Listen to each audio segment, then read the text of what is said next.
So our first event coming up will be event 241, the girls 11 and 12 200-yard medley relay. This relay consists of all 4 strokes, starting with backstroke, then breaststroke, butterfly, and freestyle.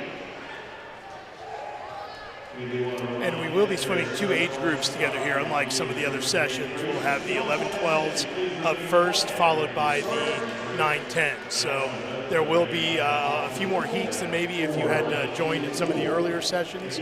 But again, there will be a time schedule, trying to get some of these athletes some rest. The limit today is 5 events per athlete, and they can either be in 3 individuals and 2 relays, or they could be in 4 individuals and 1 relay, or if they don't have enough on their roster, or if they didn't have times to make relays, they can be in 4 individuals. So we want to make sure we spread those events out and try to get these athletes the best swims that they can get today. Okay, we have heat 1 of 2. In lane 2, we have Fort Meigs YMCA. We have lane 3, Wooster, Ohio. Lane 4, Farmington Family. Lane 5, Ashland, Ohio. Lane 6, Rapid Area. Lane 7, Green Family. Lane 8, Putnam County. And lane 9, Fort Meigs C. I want to correct myself. In lane 2 is Fort Meigs B, and in lane 6 is Rapid Area Relay Team B. So I would assume that some of these programs that are sending B and C relays have some pretty good sized swim teams with some pretty fast swimmers. So yes, they definitely have some good, great swimmers and big teams. And that's nice to see. And it's great for all these smaller programs to come up here too, but it's got to be nice to have a bunch of swimmers to be able to push you in practice every day and make each other better. Yeah, practice competition is definitely key to becoming a better swimmer. So we're going to get started here in just a minute, and the backstrokers will be entering the water.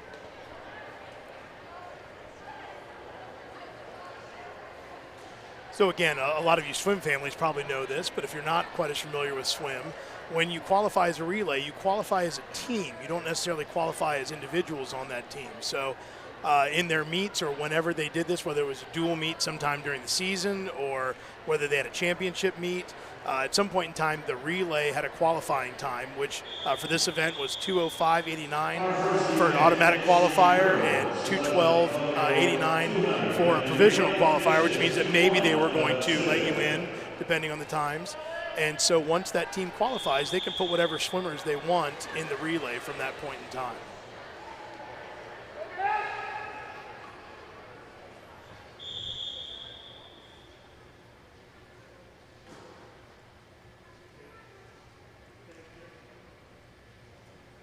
Nope, having a slight issue with the starter.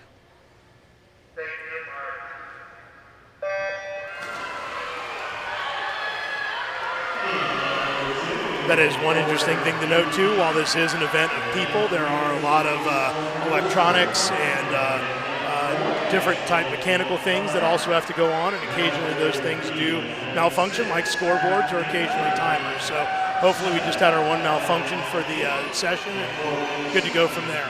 Lane 6 had a really good turn. So lane 6 is leading right now. That's Rapid Area.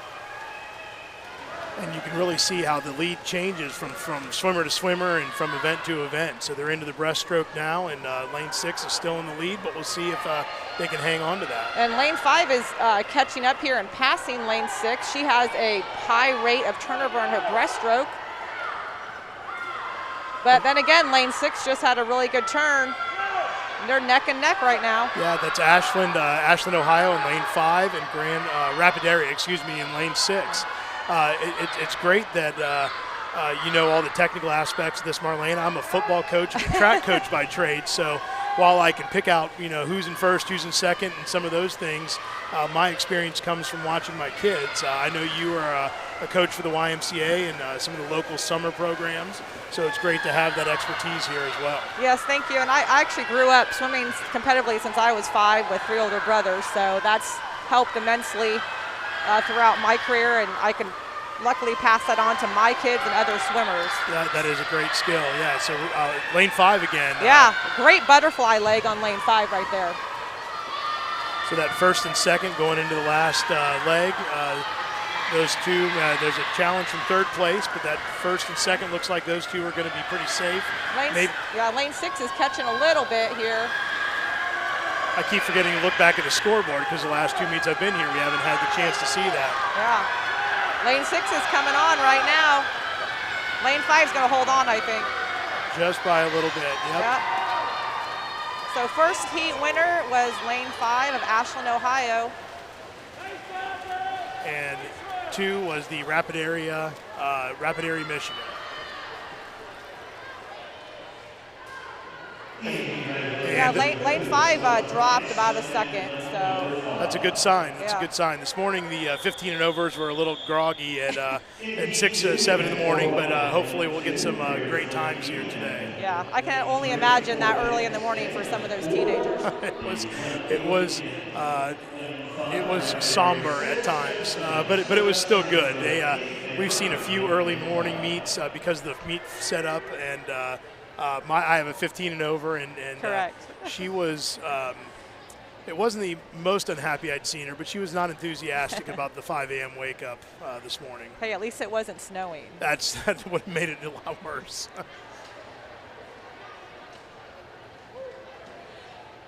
So again, we're spacing things out just a little bit here to try to keep contact between swimmers on the deck down. A lot of these meets have been changed with the formats due to COVID protocols and making sure that athletes are getting to places they need to be, but also limiting contacts between athletes. You know, they've been in their groups and they've been with their teams for months and months and months now, but now you're bringing lots of different athletes from lots of different places, and so that is obviously a concern for the meet. Sure, and we have heat 2 of 2 here. So lane 2 is Central Branch A, lane 3 Greater Flint B, Team B, lane 4 Fort Meigs, lane A, lane 5 Greater Flint A, lane 6 Rapid Area A, lane 7 Youngstown A, and lane 8 Springfield Family A, and in lane 9 Birmingham Family A. This looks to be a good race. There's some close entry times here. Well, the meet record here is 1:52.89. That is a incredibly fast time. I would love to see that challenge, but it doesn't look like there's anything quite close to that. But still, there's very, very, very competitive swimming. Yes, correct. Lane 4 had a good turn there on the backstroke. She's coming in strong. Very tightly bunched here coming into this first exchange.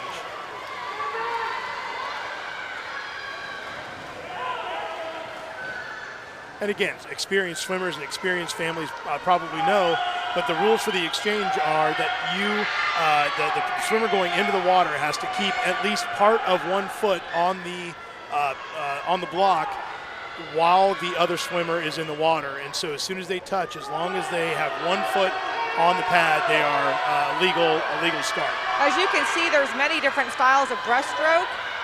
In lane 4, very smooth, but then in lane 6, very high. Lane 6 is going to touch first. Oh, actually, I correct myself. Down here in lane 9. Yeah, very close. I couldn't see very well over the railing. No, and they were about 300ths of a second off. Lane 6 got in just about 300ths of a second ahead of time. Okay. So yeah, not very far at all. Lane 6 is having a good butterfly leg also. And that is Rapid Area. Yes. Again, Rapid Area, they're A team. These first 3 teams are the ones that we knew were going to be close. And they are very, very close. That was a great transfer there. Again, Rapid Area with a slight lead, but still a little bit of time left for these other 2 teams to catch up. We got lane 4. Oh, but Rapid Area had a great turn on that. She's bringing it home. Oh, we got, lane 5. Lane 5 and even lane 4. This is going to be so close. It's going to be hard to call. Ooh.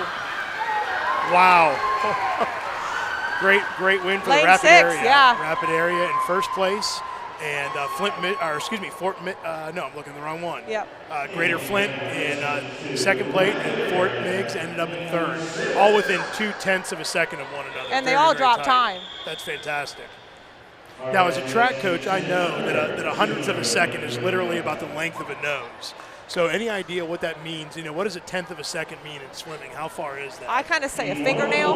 Oh yeah, I would guess. You've got more friction. It takes a little longer to get there. So yeah, I mean, a 1/10 of a second in swimming is really, really tight. So when you see some of these swimmers come in hundredths of second apart, the difference is just so incredibly small. Well, and sometimes on the finish, that's that shoulder roll on the side. If you can get that little bit of extra length, then and a good finish, then that really makes a difference. Yeah, makes a difference.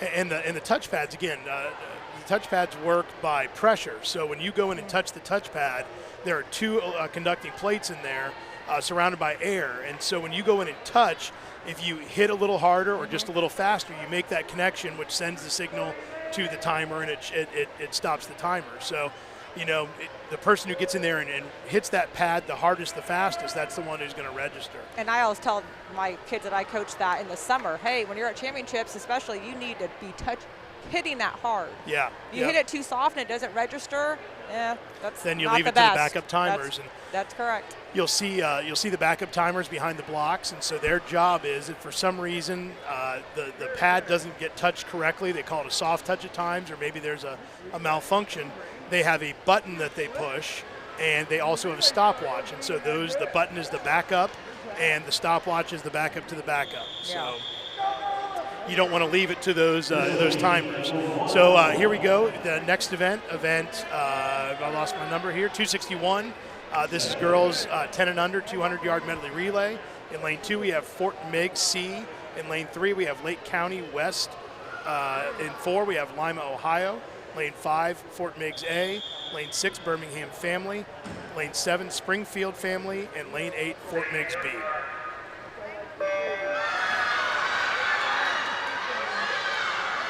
So again, these are the youngest swimmers that we'll have here at champs, or excuse me, at the All-Star meet. And so, you know, we're looking to see some of these up-and-coming swimmers. And lane 6, backstroker, her underwater was incredible. That's what got her out so far. So she has quite a lead right now on this backstroke. And that's a hard thing to do for these 10 and unders. I have a 10-year-old who's backstroke is her thing, and she's still struggling to get that underwater portion. It's all about like part strength, part timing, you know, part knowing when to come up when you're losing your momentum on that. So right now it looks like Birmingham Family is in the lead, followed by Fort Meigs, and then there's a bunch of swimmers there in third place. So you never know what's going to happen with these different swimmers, but right now that third place spot is really, really contentious. The Lima team their breaststroker has a good streamline on her breaststroke. So here we go to our final swimmers, and we got to see, you know, who has what kind of kick. And oh, I'm sorry, we're going into our fly. Going to our fly. Well, it looks like Fort Meigs has a flyer that has a pretty quick turnover. She's catching up right now. Catching up, and just looked like she got her on the wall. It was a great turn. She had a good turn. So right now she has the momentum going forward. Yep, Fort Meigs, and then Birmingham Family, followed by Springfield, and then Lima and Great Lakes fighting down there, and then also Fort Meigs down here in lane 8, their B team coming on. So again, it looks like that first and second place is going to be where the fight comes in. See if Birmingham can catch up to Fort Meigs here. I don't think Birmingham's going to be able to catch them. Looks like we got first, second, third, and fourth pretty distinguished right now. Yeah, they kind of got those out, and that's when you get a big lead there early, it's hard to kind of overcome those. It is hard to catch up on a 50. So Fort Meigs won that. Followed by the Birmingham Family, and then third place was Springfield, and fourth place was the Lima YMCA. And Fort Meigs, they look like they dropped like about 4 seconds. That's a great time drop there. Okay, our next event coming up is going to be event number 242, the girls 11 and 12 100-yard backstroke. They're, like Jason has said earlier, they're giving us a little time in between here. Some of those swimmers, I'm sure, just swam the relay. Yes. So it looks like about 10 minutes. So Okay, about 10 minutes. About 10 minutes. So 4:25 is original, so 30 minutes, 4:55. So if you have someone that is competing in the girls 11-1200 backstroke, maybe be back, a few minutes earlier than that, but 4:55 looks to be the start time here. So while we're doing that, let me get on Meet Mobile here quickly and see if we've got any finals from our 200 medley for the girls. And again, if you're at home and you have Meet Mobile, search for 2021 Ohio AP All-Star, and that should show up, or Bowling Green. If you search for location of Bowling Green, that should also help you find the meet. So what I see here from event 241, which is the girls 11-12 200-yard medley relay, in first place was Rapid Area. In second place was Greater Flint. In third place was Fort Meigs A. In fourth place was Greater Flint B. And fifth place, Youngstown, Ohio. Sixth place, Springfield Family. Seventh place, Birmingham Family. And eighth place, Ashland, Ohio. So, it's great. Greater Flint had 2 teams in the top 4. That's pretty amazing. That is amazing. That's pretty amazing. And they both dropped time. They both dropped right around a second. So that's excellent. Those kids are working hard in practice and competing well, apparently.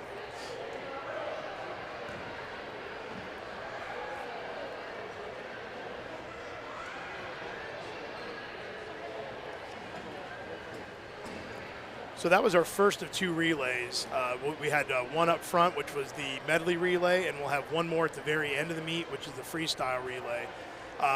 Interestingly enough, they are not doing nationals this year, and so things are a little bit different, obviously, all over. They are doing something called a festival swim, and from what I can remember, those are at 5 different sites around the U.S. We're lucky one of them happens to be here at Oxford, Ohio, down at Miami of Ohio, and so swimmers still have the opportunity to qualify for some of these times and move on. A lot of these times are incredibly fast. So if you have a meet program at home and you see Zone A, Zone B, those are times that got them to this meet. And occasionally you'll see an FEST, and that's the festival time for that event. Well, I mean, if you notice alone on the girls 11-1200 backstroke, the difference between a Zone A time and a FEST time is like 8 seconds. Yes. And a lot of times I think these are set by the older swimmers. So I think these times are maybe, from 15 on, or from 18 on down. And so I think when you get to nationals, you're competing against all age groups. And so it's for some of these younger swimmers, it's something to aspire to, but maybe not get to right at the moment. Sure, and then it's great that, like you said, they're able to coordinate where there's different locations, so they're going to virtually have these meets again, and then all the times will be combined. Yes, is that correct? That is correct. So it looks like we have results for our 10 and under 200-yard medley relay. Fort Meigs A came in first. Birmingham Family A came in second. Springfield Family came in third. Lima, Ohio came in fourth. Lake County West, I think there's more to that name, but I can't see it unfortunately, came in fifth. Fort Meigs B came in sixth, and Fort Meigs C came in seventh. So you notice again, Fort Meigs had 3 teams in that relay race. Wow. They really have a lot of great young swimmers. That's pretty impressive to have 12 girls that can all come together and swim that fast for those relays. Yes. So. Well, and especially of those variety of strokes. It's hard for those 9, 10-year-olds. Some of the girls, I'm assuming, are 9 and just came off a year where they were swimming 25s. That's true. Yeah, that transition from the 25s to 50s in that younger age group is fairly difficult transition. And then for these 11-12s next year, they're going to get thrown into 13-14 with all hundreds. So that's another difficult transition as well. It is a difficult transition. I remember when I used to swim, I always tell my kids, hey, I had to swim the 400 IM. Oh, that does not sound like fun. So the 100 IM or 200 IM, that should be a piece of cake, right? that should be.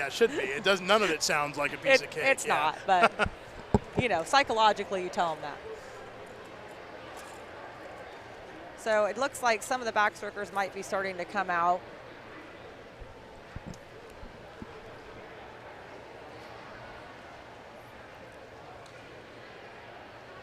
They do a pretty good job of keeping them on schedule and getting them lined up and getting them out and getting them moving. I'm not sure that from home you can see, but behind the blocks they have cones and buckets for them to put their personal items. They'll swim. You'll notice that after the backstroke, they're all going to be flyover starts from here on out. And again, that's something that a lot of these younger kids are not typically accustomed to.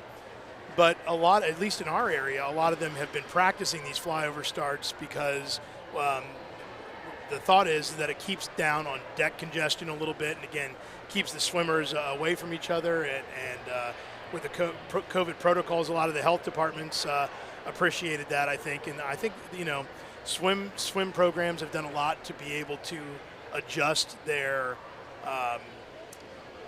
meets and their procedures to be able to make it possible for these kids to swim all year, which has been great. I think the flyover starts also keep the heats moving for an event, so you're not taking extra time for people getting out of the water. Some are a little slower to get out, so it kind of, they stay in there. It helps to keep the event going quicker. Flow a little bit better, yeah. And I should say that, with the flyover starts, that's something that's already built into swim protocol. It's not like they added that this year. Sure. It's just that they don't often do those in the smaller meets. Normally bigger meets like this was where you would see them first. But again, I know teams local to where we were, that was kind of standard practice almost all year.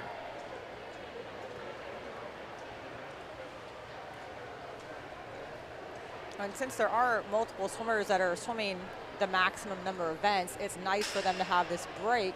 It gives them a little breather because sometimes they're swimming events almost back to back. Yes, that happened a lot. I know in the morning with some of the older kids, and I'm assuming it probably happened to some of the intermediate 13, 14-year-old girls as well. And not only do you have kids that will do that, when you cut it down to just one age group, it really makes the meet go faster than what maybe they're used to. And so that recovery time, giving them a little bit of time in between events, gives them a chance maybe to get a couple drinks and cool down or warm up and get a little snack or something in between to keep their blood sugar up and their energy up before they got to get back in the water and do it again. Yeah, I agree. But I have to say most of these swimmers have to be in fantastic shape anyway. I would agree. I would agree. You definitely use all your muscles in swimming. So.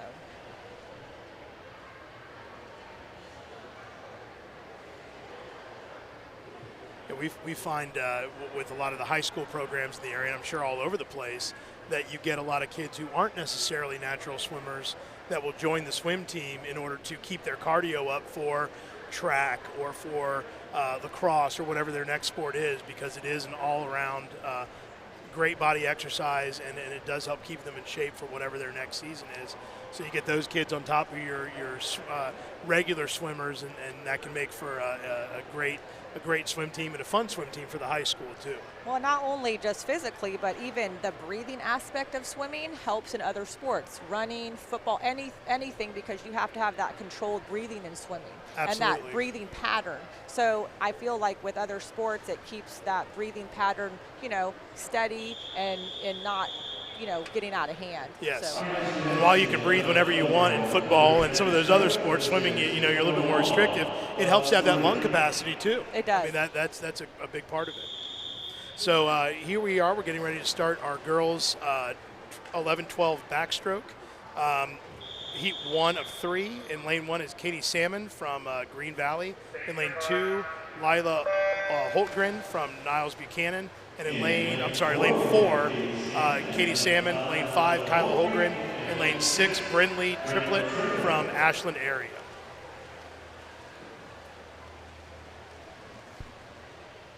Now in the 100 backstroke, you're doing 4 lengths of the pool, unlike the 50 you saw in the relays. The nice thing for us as commentators, you get a little bit more time to talk about the stroke and the kids and some other things. Those 50s go by pretty fast. Yes. Right now, lane 5, Lila Holtgren is leading. Lane 6 had a pretty good turn there. Brindley.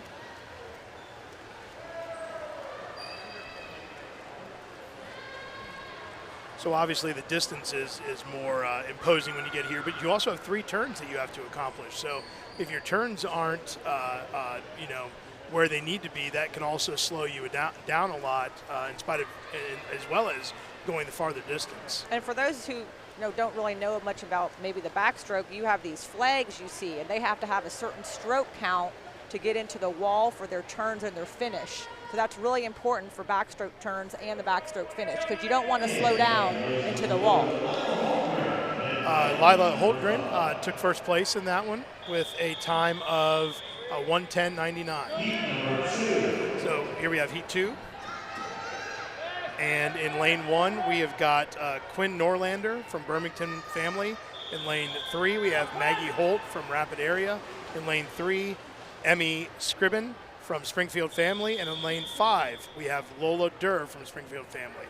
In lane 6 is Addison O'Farrell from North Lexington. Lane 7, Augusta Young from Greater Flint. Lane 8, Avery Green from Farmington Family.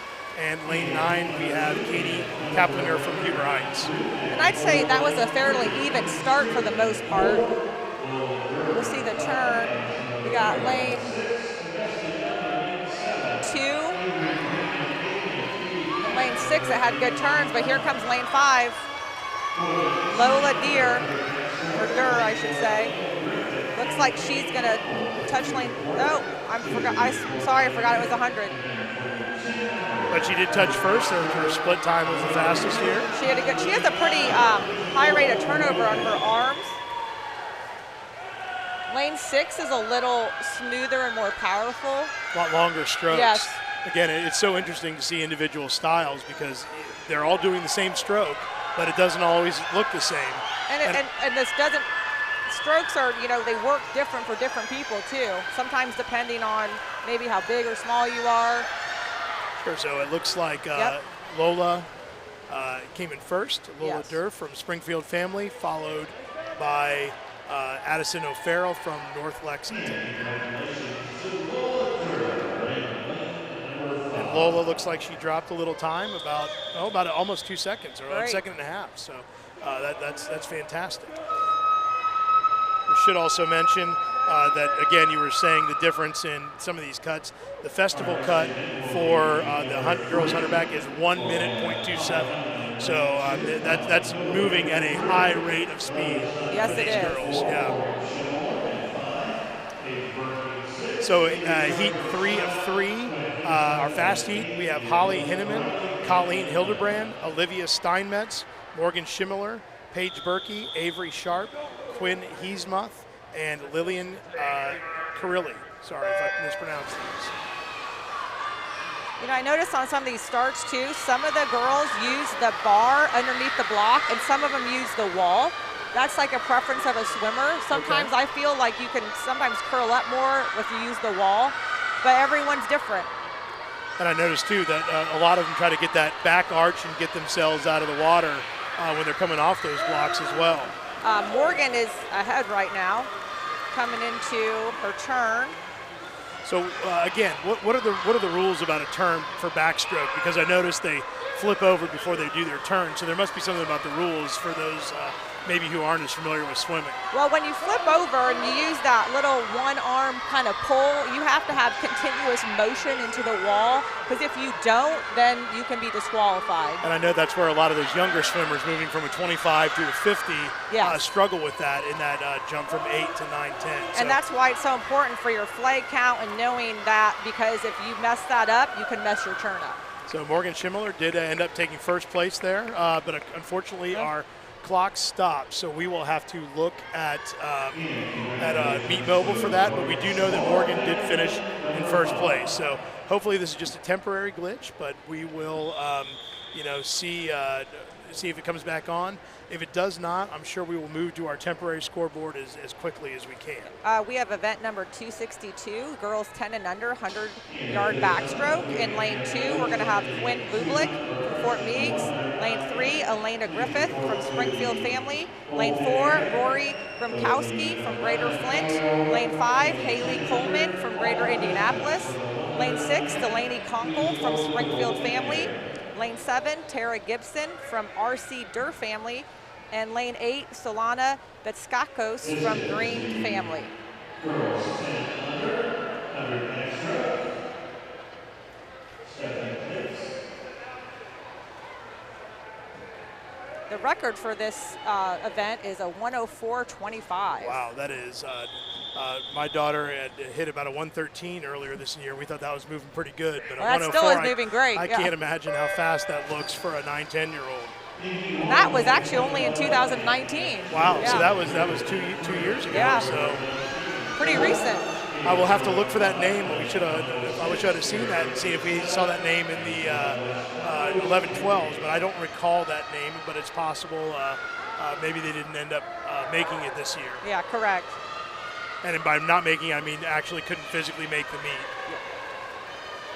We got, let's see, lane 8 and lane 4 seem to be in the lead right now. Lane 4 is going to turn first. Lane 5 looks like she must have had a nice turn. She caught up to her a little bit there. She did. Yeah, lane 4 looks like a pretty smooth stroke. Rory Grimkowski, sorry, yes. And Haley Coleman, one from Greater Flint. Rory's from Greater Flint and Greater Indianapolis, so two big city teams competing there. Well, we got Haley's coming up now for this finish. Finish is very important. Let's see. It's going to be close. I wish we could tell you which one exactly. Oh, I think Haley got her. Haley got her too. But again, with no scoreboard, it's really hard to tell. We'll have to wait for Meet Mobile to come out before we can give you those definitive results. So again, you know, these are circumstances beyond our control.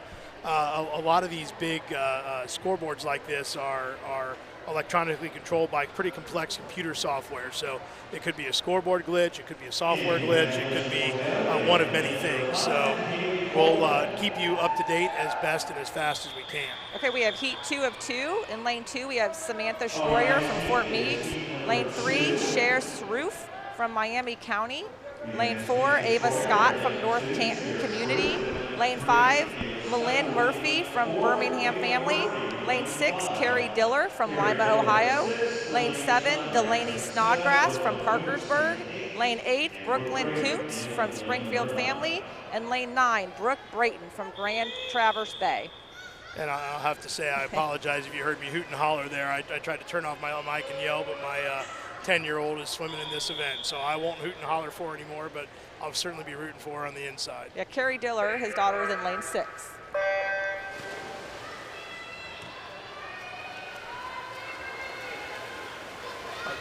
Next to her in lane 5, had a nice underwater. Very nice underwater. She may have been one of the ones that had that nice underwater in the Medley Relay. Yeah. I bet she was. So that bright caps kind of stands out yes, too. Yes, it does. Very nice group of girls all into the first 25. There were hardly any separation in between them. No, they're still pretty close, these 4. Yeah. So 3, 4, 5, and 6. Yeah.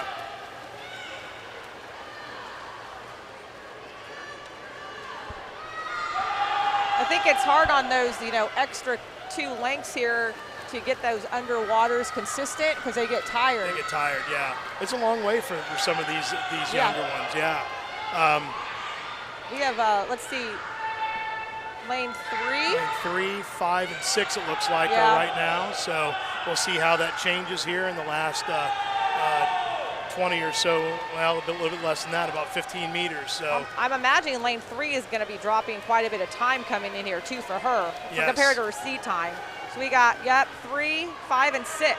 3, 5, and 6. And then lane 4 had a little that's rough finish. rough finish. That's always one of the things, again, when they're working in the 50s and the backstroke in general. You see a lot of these young kids whack their heads on the wall, and that goes back to that flag count, like you were saying. That's right. They get tired, they get distracted, and they forget to count from the flags. And I know when my daughter was first working her 50s, she thumped herself a couple times coming into that finish because she was just so tired. Well, and it's hard because they're in practice too. I mean, you're telling them, hey, you got to go meet speed to get your count right. But sometimes it's different because your adrenaline's going a lot more when you get to a meet. So sometimes you're going faster than practice, and sometimes your stroke count gets messed up. So. Absolutely. So. We'll see if we have some results here for our 11-12 100-yard back. It looks like we do have some. Again, technically they're unofficial results until the meet's over and the officials sign off on them. But right now the unofficial result from event 242, girls 11-12 100-yard back. In first place was Morgan Schimmeler with a time of 102.62. In second place, Olivia Steinmetz with a time of 105.26. In third place was Paige Berkey with a time of 105.39. In fourth place was Lola Durr with a time of 106 even. In fifth place, Quinn Heemsmuth with a time of 106.06. In sixth place, Avery Sharp with a time of 106.62. In seventh place, Addison O'Farrell with a time of 106.92. And in eighth place, Colleen Hildebrand with a time of 107.18. And I apologize for not saying their teams. They only have the abbreviations there, and I don't know a lot of those. So try to get you the swimmers' names as best I can, but may not always get the teams. So congratulations to those ladies, and we'll try to get to results as best we can. I think we are going to be moving to the auxiliary scoreboard. They're going to try to restart the big scoreboard here and see what we can come up with. But if not, I think we'll try to move to that auxiliary scoreboard the next break we have. So again, we'll do the best to try to keep you up to date on the places, but it's going to be pretty hard to find times at the moment.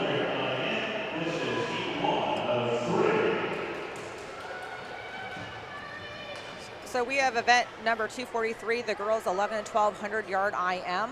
We have, this is heat 1 of 3. Lane 4 is Anna Glenn from Grand Traverse Bay. Lane 5, Allison Okamey from Farmington Family. And lane 6, Carly Meg from Putnam County. Now this is the 100 IM where they're doing all 4 strokes. It's butterfly, backstroke, breaststroke, freestyle.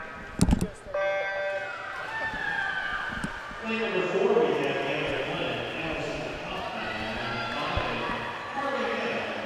So you might notice in some of these races, some of these girls are usually pretty strong at all strokes, but they might have one stroke they're stronger at than another. So now we're on the backstroke leg.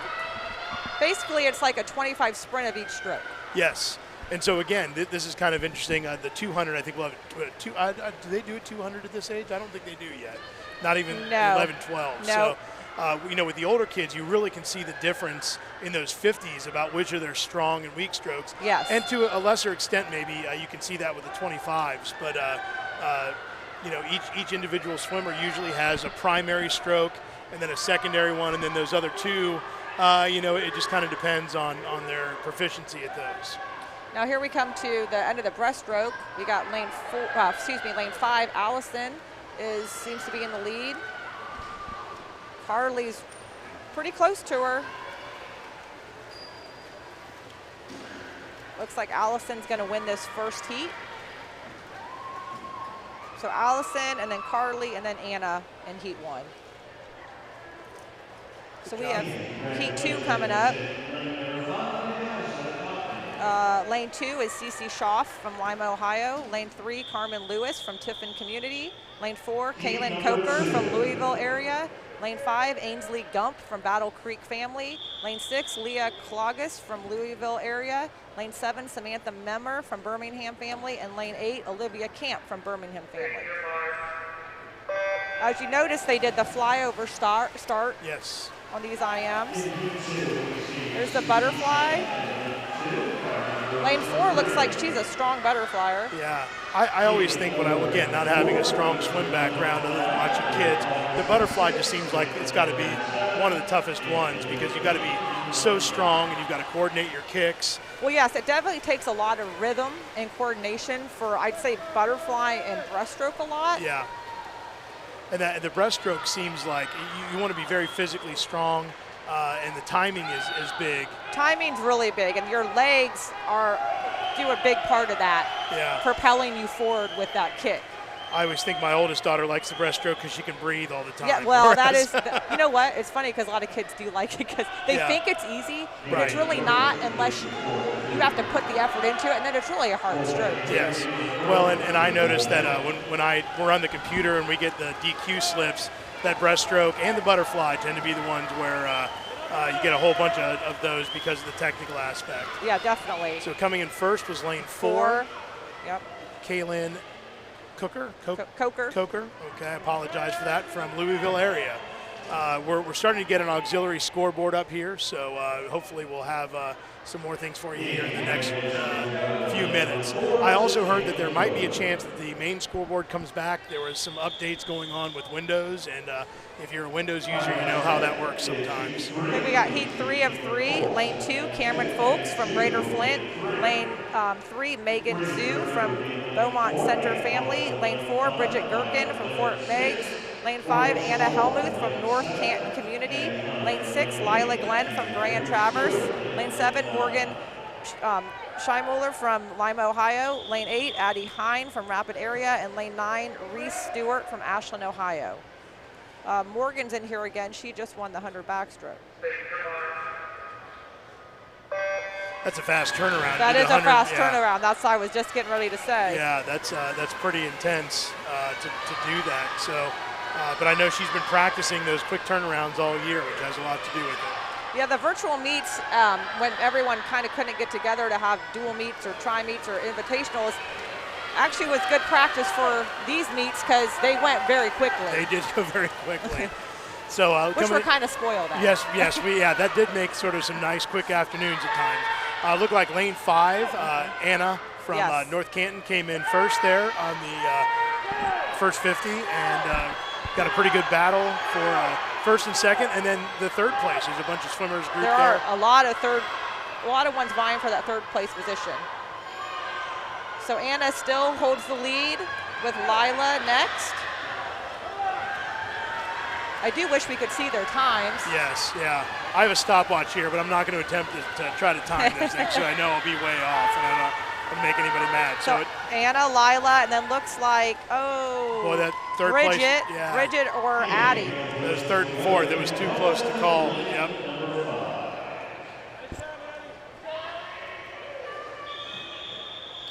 So rolling right along here with the girls 100 IM, 9, 10 and under 100 IM.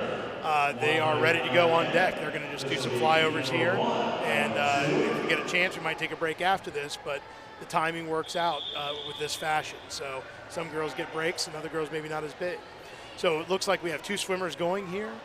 In lane 5, we have Allie Schwartz from Birmingham Family, and in lane 6, we have Elizabeth Hill from MBS, and I apologize. Oh. Lane 4 is there. She just stepped think she up. Popped up. Gotcha. Ella Cerrone from Green Family YMCA. I didn't see her at first either. Yeah, so we do have our auxiliary scoreboard up. You should be able to see that on your screen now. So it'll take us sometimes a minute to look at the scoreboard and then come back with a name, but we should be able to give you lanes and places here fairly quickly. Although we were just talking, it's not quite as bright or as large as some of these. So for those of us that are optically challenged at times, we may have yes, little. Jason, I have to put my glasses on now. Well, I have to squint, so I think you got the better of that one. All right, Allie's in the lead. She's been leading the whole way so far.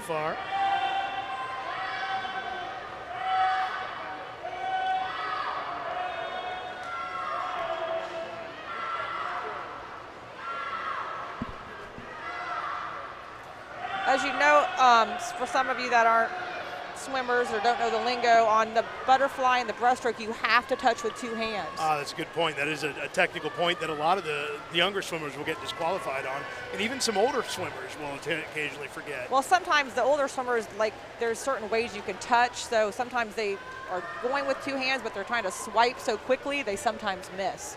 But if you do not touch with 2 hands on the butterfly and breaststroke, you will get disqualified. Yes, that is an automatic disqualification. So we have lane 5. The time was 1:19.9. Is that correct? Yeah, yes. 1:19.9. Okay. Sometimes we get that second digit, sometimes we don't. So, but that I think eventually will change. Lane 2 was a 1:22, and lane 3 was a 1:30. Okay. So here we go. We've got our second heat of the girls 10 and under 100 IM. In lane 1 is Catherine Howe from Birmingham Family. In lane 3 is Kendall Simpson from Ashland area. In lane 4 is Phoebe Schrog from Shelby. In lane 6 is Annabelle Schreck from Fort Meigs. In lane 6 is Charlotte Baxter, also from Fort Meigs. In lane 7 is Malin Murphy from Birmingham Family. In lane 8 is Brooklyn Kuntz from Springfield family.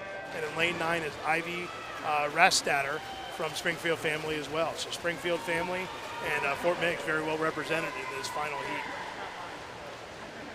You see that, I noticed that record is from 2009. Okay. A 106. That's a pretty far off record, too. Yeah, that's we saw one this morning again. I forget what event it was in, but it was a 40-plus-year-old record. So that was wow. Pretty. Yeah, you don't see very many of those. So Annabelle is leading the way from the backstroke to breaststroke exchange. Now, if you notice on the backstroke to breaststroke exchange, some do a touch and go, and others do the bucket turn. Yes. And it's kind of a preference for swimmers. I know my daughter in the IM, she doesn't feel like she gets enough air if she does the bucket turn. Okay. So she prefers to touch and go. Touch and go.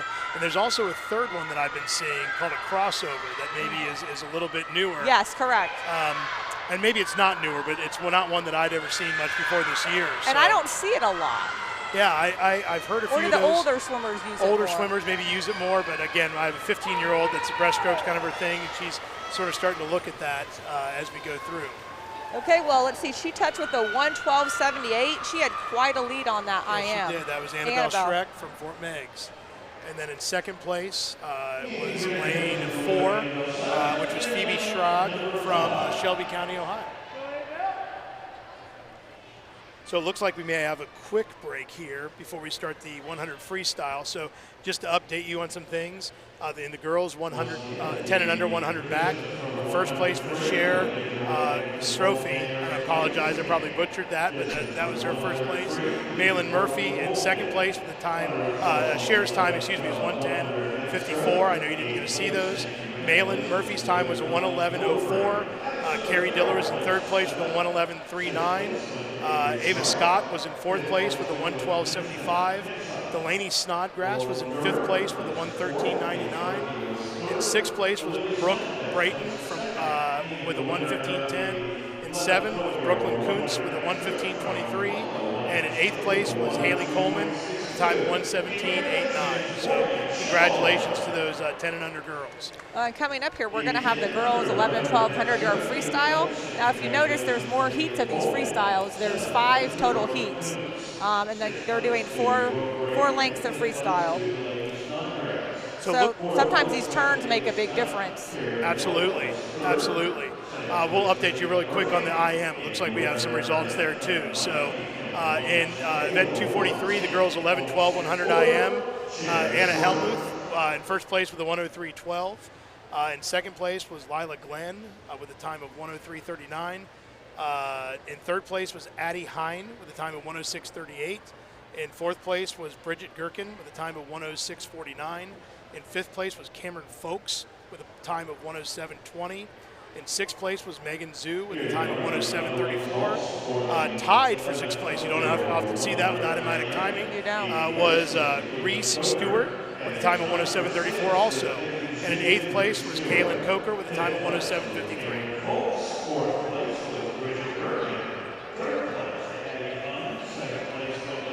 And I apologize if you're hearing the exact same results in the background from the announcer. We do have kind of an ambient microphone, and you can hear him. So it's not an echo. It is the meet announcer announcing those results as well. Looks like we also have the results for the girls 100 IM as well. So we'll go ahead and update you on those when we have a chance. In first place, Annabelle Schreck from Fort Meigs, 112.78. Second place, Phoebe Schrag from Shelby with 116.95. In third place, Ivy Rastatter, 117.70. In fourth place, Kendall Simpson with 117.72. Very, very tight time difference there. In fifth place, Catherine Howe with a 118 even. In sixth place, Brooklyn Kuntz with a 118.75. In seventh place, Charlotte Baxter with a 118.85. And in eighth place, Allie Schwartz with a 119.99. So congratulations, ladies. Now, the event coming up, the girls 100 freestyle, there is a fest time. Oh, wow. Which is 54.45. When I look at Heat 5, it looks like there's a few 58s. Gotcha. But nothing super close to that 54. Yeah, I thought you meant that there was a fest time here swimming. No. That's why I was really impressed. there's a lot of 15 and older girls that are going to struggle to hit those times. Oh, so, I agree. Yeah, if we had a young one, 9, 10, or 11 and 12 that could hit those times, that would be something pretty impressive to see. Well, it's even impressive that they're under a minute. Yes. At this age. So. Yes.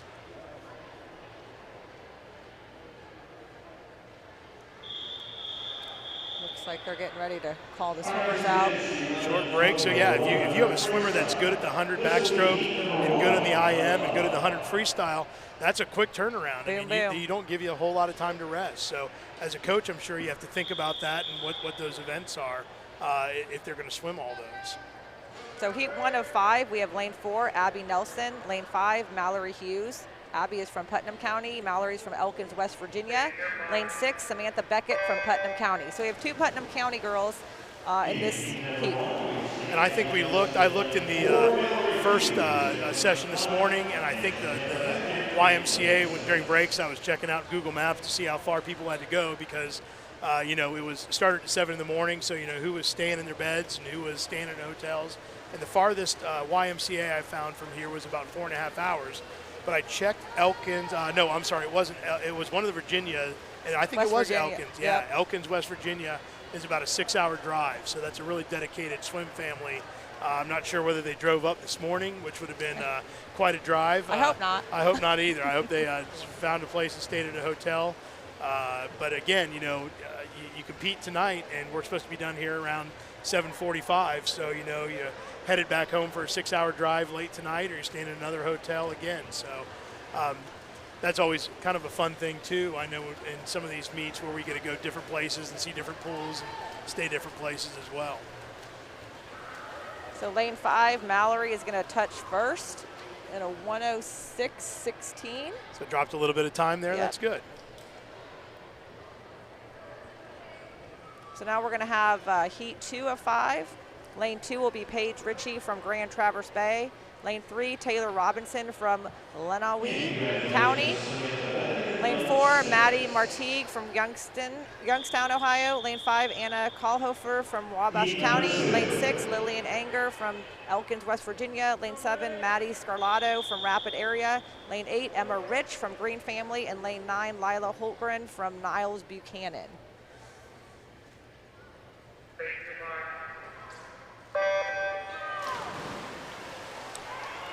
So I think something we didn't touch on is that you can also be disqualified on your start. Oh yes, that is true. There are lots of little places that, and a lot of these events, start as one of them. Oddly enough, occasionally swimmers will pull up too early on their turns and they won't touch the far wall. You don't see that usually at this level, but beginning swimmers sometimes will do that. We had a case a couple weeks ago in our championship meet, our league championship meet, where an actually very accomplished swimmer swallowed some water about 79 meters into their fly and had to hang on to the lane line. And in freestyle, you can do that and still be okay, but in fly and breast and back, that's an automatic disqualification. Because you're breaking your stroke. Too much. It's just a different stroke. Yeah. But on these starts, when the starter starts, if the swimmer flinches or depends on the meet and the rules, you can be disqualified right from that. Yeah, so coming in here, it looks like the outside lane. Yep. Lane 2. Lane 2 and lane 8. Yep, Paige Ritchie and Lila Holtgren. So 101, I can't read those last Paige is a 101.96 maybe. And lane 8 is a 102.41. So good times there for those girls. Yeah, dropped some nice time. So heat 3 of 5, lane 2, Lauren Hibbard from YMCA of Findlay. Lane 3, Haley Otrodovic, I probably butchered that, from Wadsworth. Lane 4, Avery Green from Farmington. Lane 5, Gabrielle Kane from Coffin Family. Lane 6, Carmen Lewis from Tiffin. Lane 7, Alexis Leonard from Grand Traverse Bay. Lane 8, Cece Schaff from Lima. Lane 9, Lucy Bossart from Myers Lake. Well, I don't know what happened to Cece Schaff. She's not swimming in lane 8. So we got lane 3 that's leading right now. And boy, some nice turns there. Got a lot of those swimmers caught up. Well, on the turns, just like the backstroke underwaters and the butterfly underwaters, actually all the underwaters for strokes count. Yes. Well, and one of the reasons why underwater is so beneficial is there's less friction there. You get the friction between the surface of the water and the air, and so if you can stay underwater, you reduce that friction, and it helps your times out. So in first place was lane 5. It looks like followed closely by lane 7. Yeah, lane 5 did a minute 38, and lane 7 did a minute 1:36. So Gabrielle Kane in lane 5 from Kaufman Family. In lane 7, Alexis Leonard from Grand Traverse Bay. Okay, heat 4 or 5, we have lane 2, Emmy Scribbin from Springfield Family. Lane 3, Samantha Memmer from Birmingham Family. Lane 4, Ella Salenbean from Lenawe County. Lane 5, Augusta Young from Greater Flint. Lane 6, Reese Stewart from Ashland. Lane 7, Quinn Myers from Wabash County. Lane 8, Colleen Hildebrand from Fort Meigs. And lane 9, Alessandra Gerber from Worcester. Now on those underwaters too, it's the timing on coming up too, because if you come up too early, you're literally like trying to come up, like pull your water from under, or your arms from underwater, and that can inhibit your stroke as your well. stroke. Well, and I know that one of the things we've been working on my 10-year-old with is when you come out of your turn, not breathing immediately when you pop to the surface, because that's a big slowdown too. So I notice a lot of these older, more experienced swimmers, they'll get 2 or 3 strokes before they take that first breath coming off the wall. So those are all the fine technical details of swimming that swim families a lot of times pick up on as they go through, but for the average observer, you might not know all those things. Well, and for those kids that like to breathe a lot on their strokes, on their freestyle, I always say unless you're Ryan Lochte and have that perfect pocket or something, you can't do that. Gotcha. Yeah, I'm sure that's true. So lane 3 looks like took first place there. 58.89. Yeah, Samantha, I believe it's Samantha Memmer. Is that am I the right? She dropped a couple seconds there. Yeah, that's fantastic. And then in second place, let's see, I lost the second place. Second place was lane 6, which was Reese Stewart from Ashland, Ohio. So congratulations, ladies. Okay, heat 5 of 5, lane 2, Abby Cerrone from Green Family. Lane 3, Addison O'Farrell from North Lexington. Lane 4, Kaylin Coker from Louisville. Lane 5, Annabelle Frank from Central Branch. Lane 6, Amelia McGee from Rapid Area. Lane 7, Avery Sharp from Fort Meigs. Lane 8, Ainsley Gump from Battle Creek. And lane 9, Avery Hutchinson from North Lexington. This should be a race. Yes, all these girls came in under a minute. So again, they are all pretty evenly spaced going into that first turn. And boy, I couldn't tell from there if anybody had an advantage or not.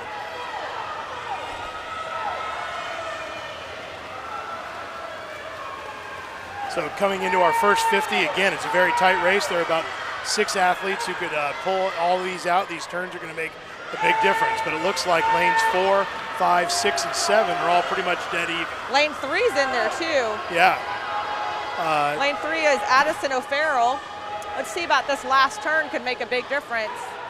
Lane 5, she had a pretty good turn. She did. She breathed off of it, but if it works for her, it works for her. It works for her. But lane 4 is making a comeback here, so it's going to be really, really tight.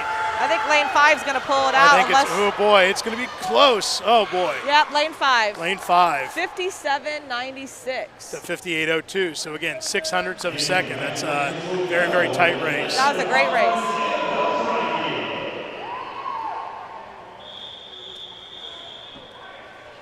Our next event is the 10 under 100 freestyle. This will be heat number 1 of 2.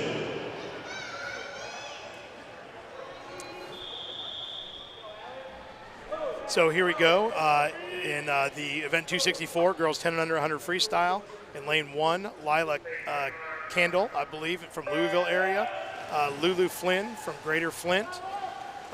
Selena Caicos, again, I'm sorry, I probably butchered that, from Green Family. Rachel Dunley from Youngstown. Ivy Rastetter from Springfield Family. Sophie Comer from Birmingham Family. Allie Kylebert from Farmington Family. And Violet Adams from Lenawee County. One of the things I do when I've announced other events is I try to go to the coaches, and for some of the names that I find difficult, try to get them phonetically. But with, again, COVID protocols and the amount of interaction that you can have, you can't go find the coaches usually. So, again, we both apologize, and we're doing the best we can, and it's not for any malicious intent. It's just lack of familiarity. So we got lane 7, or actually, I'm sorry, lane 6 is leading, and down there in lane 2, Lila and Ivy. Now, how easy is it for somebody here in lane 6? Now, there obviously aren't very many swimmers in the way, but can she look over and see lane 2, or is that pretty far with goggles on? Yeah, the way she's breathing, it looks like she's not really seeing her, but I don't know. She did manage to win that heat. It kind of depends on the swimmer if they're trying to be aware. At this stage, I would think that they would be aware or try to look for people. But, you never know. Sometimes it's hard to see and sometimes you don't know. And some swimmers choose to breathe to one side only. Sure. And so then they can't see maybe someone on the other side. I always think that, being able to breathe on both sides is really important, but that just doesn't happen for some of them. Sure, absolutely. So here we go with Heat 2. We have Cadence Deaton from Lake County, East End. We have Allie Page from Birmingham Family. In lane 4, we have Phoebe Schrod from Shelby. In lane 5, we have Kennedy Slosser from Tiffin Community YMCA. In lane 6, we have Delaney Miners from Ridgewood Branch. In lane 7, we have Delaney Snodgrass from Parkersburg YMCA. In lane 8, we have Sydney Randecker from Fort Meigs. And in lane 9, we have Aurora Matsura from Union County. That was a great start by lane 6, I believe. That would be Delaney from Ridgewood Branch. But Kennedy Slosser quickly caught up. Kennedy is a very, very, very strong swimmer, so Yes. I would expect her to do fairly well here. She has the fastest seed time coming in by several seconds, so you never quite know what people have swam and what they're working on, but she's certainly taking about a body length here coming off that first 50. A lot of people grouped there in second place. Yeah, there's a pretty large pack behind her. Lane 8, it looks like, moving up a little bit on the outside. That is Sydney Randecker from Fort Meigs.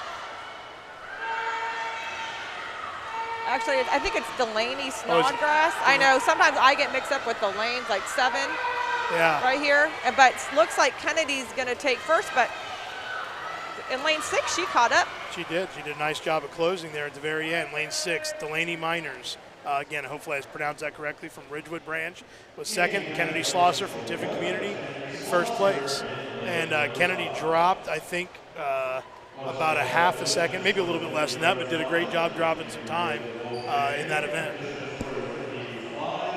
I guess looks like we're going to go right to the fly. Looks like we might. So the start time was supposed to be 5:34. So what time have we got here? If we're on 5:34. Oh, that's exactly right. Exactly right. So we'll try to get you updated on some results here in just a second when we get a break. But I know they want to keep this moving as quickly as they can. There are less breaks in this meet than there were in the morning because there's 2 age groups going. So they tend to be a little bit more continuous than what they were in the morning session or even the mid-afternoon session. Yeah, because originally they had these 2 age groups separate. They did. And they put them together, which is a good idea. Which is a good idea. Again, I think they're worried. The worry was, again, Bowling Green has a limit on numbers and how many people can be in the facility. And so I think they were trying to do their best to stay in those numbers. And I think the numbers for the 10 and unders were a little lower than maybe what they anticipated, and found that they could combine those 2 together. I think also the numbers were probably a little bit lower for the 11-12s also. So it just made sense to combine those 2 age groups. Okay, so I'm going to go ahead and announce Heat 1 of 5. This is the girls 11, 12, 50-yard butterfly. Lane 4 is going to be Chloe Durbin from Green Family. Lane 5, Olivera Freeman from Fort Meigs. And lane 6, Emma Moore from Springfield Family. 50 fly is down and back. You must touch with 2 hands at both walls. And you must do a butterfly kick. No freestyle kick, no breaststroke kick, or you'll be disqualified. Now, again, I'm familiar with the butterfly kick, but if maybe people aren't, could you describe that for people and what that sort of looks like from a swimmer? Well, in words, you got to keep your feet kind of simultaneously together, going up and down. You can't have any motion of your feet can't be unsynchronized, I guess. Yeah. You can't go up and down like a freestyle flutter kick. They have to stay together, kind of like if you see a whale's tail almost, coming up and down. So I guess that's the best way I can describe it without showing you. But is that what they call a dolphin kick, or is it would be a dolphin kick? It would be a dolphin kick. So yeah, that's a term I heard. I always hear people yell things at meets, or in practices, use your dolphin kick. Yeah. And so that's it. And then some of the swimmers, as they get more advanced, and I would imagine most of these swimmers actually do a double dolphin kick when they go through. So it's 2 kicks for every stroke. Or yes, am I correct. misinterpreting that? No, and sometimes it's hard to teach that. There's a couple of drills you can do to try to get the younger ones familiar with it. But again, it's a lot about coordination and rhythm, things like that. So sometimes for the younger beginning swimmers, it's hard to get that coordination going with the arms and the legs at the same time. Yes, I can imagine. I'm glad I don't ever have to swim the butterfly, because I'm sure I would drown. Well, it looks like we have the scoreboard back temporarily, so we'll see how that goes. Hopefully that we keep that for the rest of the meet.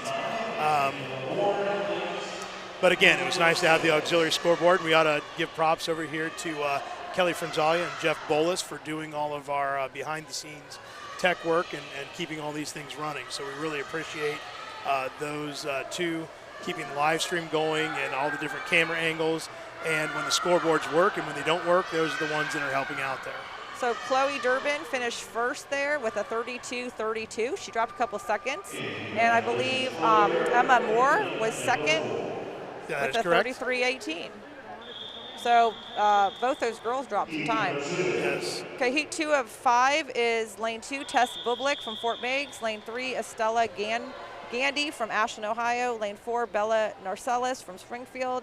Lane 5, Sarah Johansson from Ross County. Lane 6, Gretchen Lowe from Cole Center. Lane 7, Katie Salmon from Green Family. And lane 8, Isabella Maddie from Fort Meigs. My daughter, my oldest one, is not a fan of the fly. She'll swim it if she has to, but she's not a fan.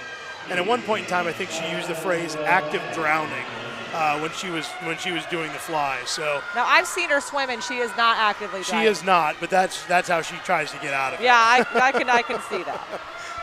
So we got lane 5. Sarah hit the wall first with a 30.83. She dropped a couple seconds. Our second place was lane 7, a 32.40. And if you see the scoreboard there and you see that blank, that means that there was a difference between the button and the pad. So there's probably a soft touch there that they'll have to sort out later on at the computer table.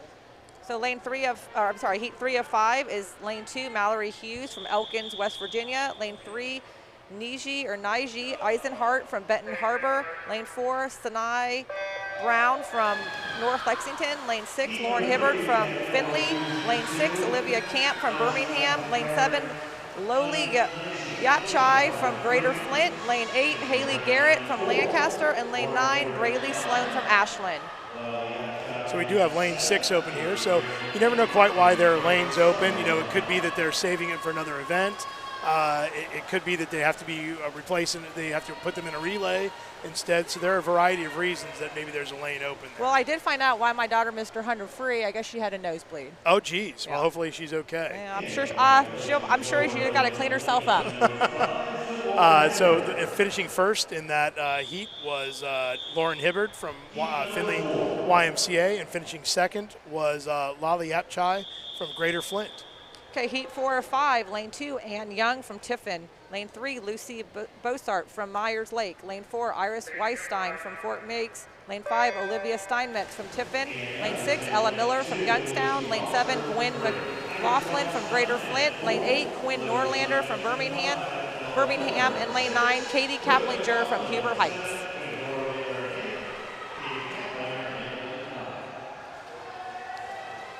So lane 2, Ann Young.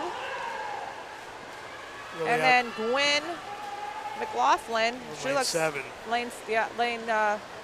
She's going to win that heat. So there's even with the 50s, with the younger kids, you can see sometimes that stamina. They get that first 25, and then by about halfway down the second length, they kind of run out of steam a little bit. So you hope they don't hit that wall, as I say.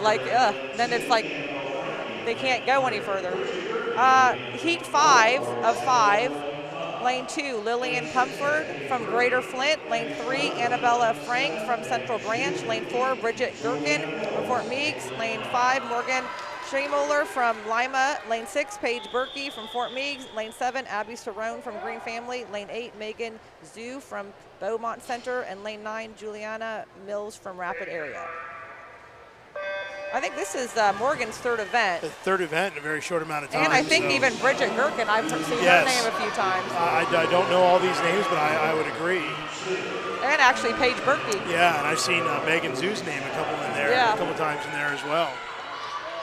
So they have to have a lot of stamina to swim at this level consistently. Yep, and not be tired. I mean, it's difficult. It looks like Bridget Gherkin and Paige Berkey. Oh, lane 3. Annabelle. Snuck in there, yeah. Oh, she snuck in there. No, actually it's Bridget Gherkin and then Annabelle and then Paige Berkey. And then Paige Berkey. Very, very close race. Yes.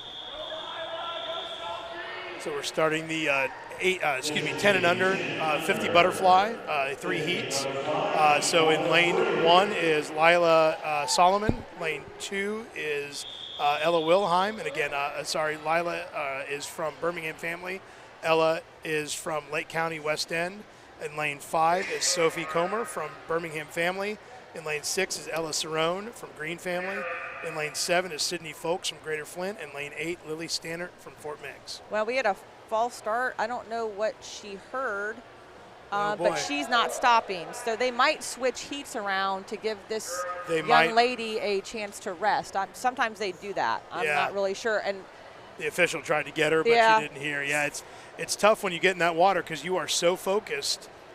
You're not quite sure what's going on. She's going to be worn out. And then I know that there's certain meets I know when I was younger and swam, if there's a false start and someone didn't hear the beep or the whatever gun to stop them, another swimmer would jump in and pull they their would leg. all go. Yeah. Well, no, another swimmer like on the side would go in to try to stop them. Oh, to go in and try to stop them. I've seen meets with the younger kids where one kid goes in, not supposed to, and they all kind of look at each other. And then they all go jump in as well. Yeah. Yep. So let's see if I'm not sure what's going to happen, or if they say that's a false start. What are the rules of the? I'm not sure of the zones. I know that with the older swimmer earlier in the morning when she false started, they did pull her off the blocks and wouldn't allow her to continue. So that's tough for a 10 and under. That's a tough lesson to learn, and she looks like she's kind of broke up about it. So yeah, she's a little 9-year-old. So, may unfortunately be the case where they're not going to have her swim anymore. So.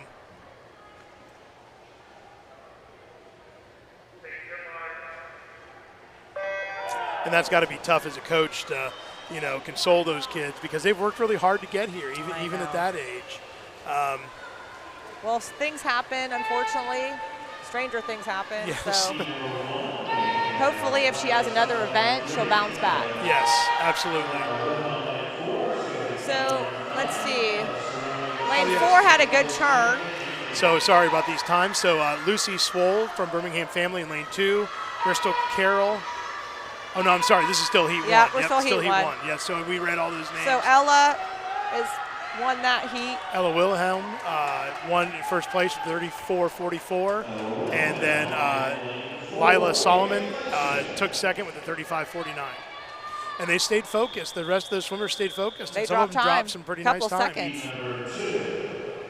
So in heat 2, we've got Lucy Swoll, hopefully I'm saying that correctly, from Birmingham Family. Bristol Carroll in lane 3 from Fort Meigs. Evelyn Myers from Lake County in lane 4. Cher Strophy from Miami County in lane 5. In lane 6 is Brooklyn Kuntz from Springfield Family. In lane 7 is Kendall Simpson from Ashland area. In lane 8, Addie Baldoff from Lima, Ohio. In lane 9, Rory Grubkowski from Greater Flint. So unfortunately, lane 5, I think it's Cher. She hit the lane line when she came up from her start. But she seems to be coming back. So yeah, I'm sure that takes a little bit of your momentum. It does. It does. She must be an awful strong swimmer to be able to bounce back from that. Correct. Lane 6 looks like they are going to touch first. Brooklyn Kuntz from Springfield Family, and Cher managed to overcome that and come in second. So heat 3 of 3. Cadence Deaton from Lake County, East End. Kennedy Slosser from Tiffin Community YMCA in lane 3. Angela Franzalia from Lima, Ohio in lane 4. Annabelle Srek from Fort Meigs in lane 5. Maddie Lee from Springfield Family in lane 6. Phoebe Schrog from Shelby, Ohio in lane 7. Catherine Howe from Birmingham Family in lane 8. And Allie Page also from Birmingham Family in lane 9.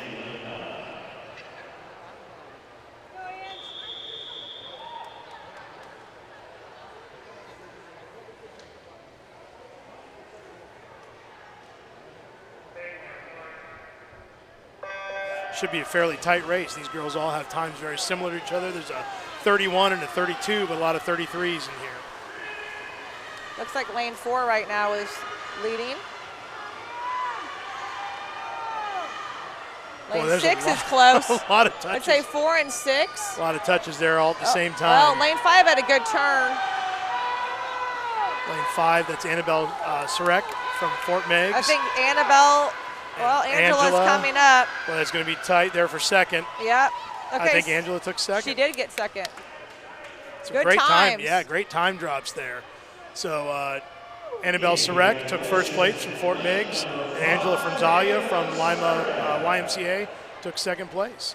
Third place was Maddie Lee from Springfield Family. Congratulations, That was ladies. a great heat. So really quickly, while we have a little bit of a break, I think we left off with the IM results, so we'll circle back to the 100 free. So the girls 11-12 100-yard free. Annabelle Frank with a time of 57.96 was first place. Second place was Kaylin Coker with a time of 58.02. Third place, Amelia McGee with a time of 58.50. Addison O'Farrell was fourth place with a time of 58.59. Ainsley Gump was in fifth place with 58.72. Sixth place was Samantha Memmer with 58.89. Seventh place was Reese Stewart with 59.08. And eighth place was Ella Salenbean, so excuse me for that one, is 59.16. Salenbean maybe. And in the girls 10 and under 100 free, Kennedy Slosser took first place with a time of 103.40. Delaney Miners took second place with a 104.21. Allie Page was in third place with a 105.48. Sydney Randecker was in fourth place with a 105.65. Delaney Snodgrass in fifth place with a 105.88. Phoebe Schog is in sixth place with a 106.60. Kaden Deaton was in seventh place with a 107.70. And Aurora Matsura was in eighth place with a 108.64. Now I'm looking ahead to the girls 100 breaststroke. They're the top seed in this is close to a fest time. Oh wow! So we may get to see one. That'd be a great. That'd be fantastic. Great race, yeah. So she's seated at a 110.23, and the fest time is a 109.24. Wow. So about a second. About a second, and that's possible. These girls are having possible. some good times today, this afternoon. It's a big difference in energy and having two age groups together and having more people in here. I can just feel the difference in energy. It's obviously not like it would normally be at a zones where you have hundreds and hundreds and hundreds of parents, but I think the swimmers obviously, as they're getting ready to race, they feed off that energy. Now, when they're in the water, I'm sure they don't hear anything, but as they're getting to race, I think they definitely can feel that energy. Well, you're right, because normally, like you said, if there's hundreds of people in here, there's people cheering and yelling, and it's kind of like the other sports. You know, you have limited people for basketball, limited for football, limited for soccer, and sometimes those kids, they do great feeding off of that energy. So yes. Sometimes it's a little hard for them to get up for a race. So I think they've had to be mentally tough this season. I think so. Getting themselves up to swim their best times and to compete against the other kids. Yeah, absolutely.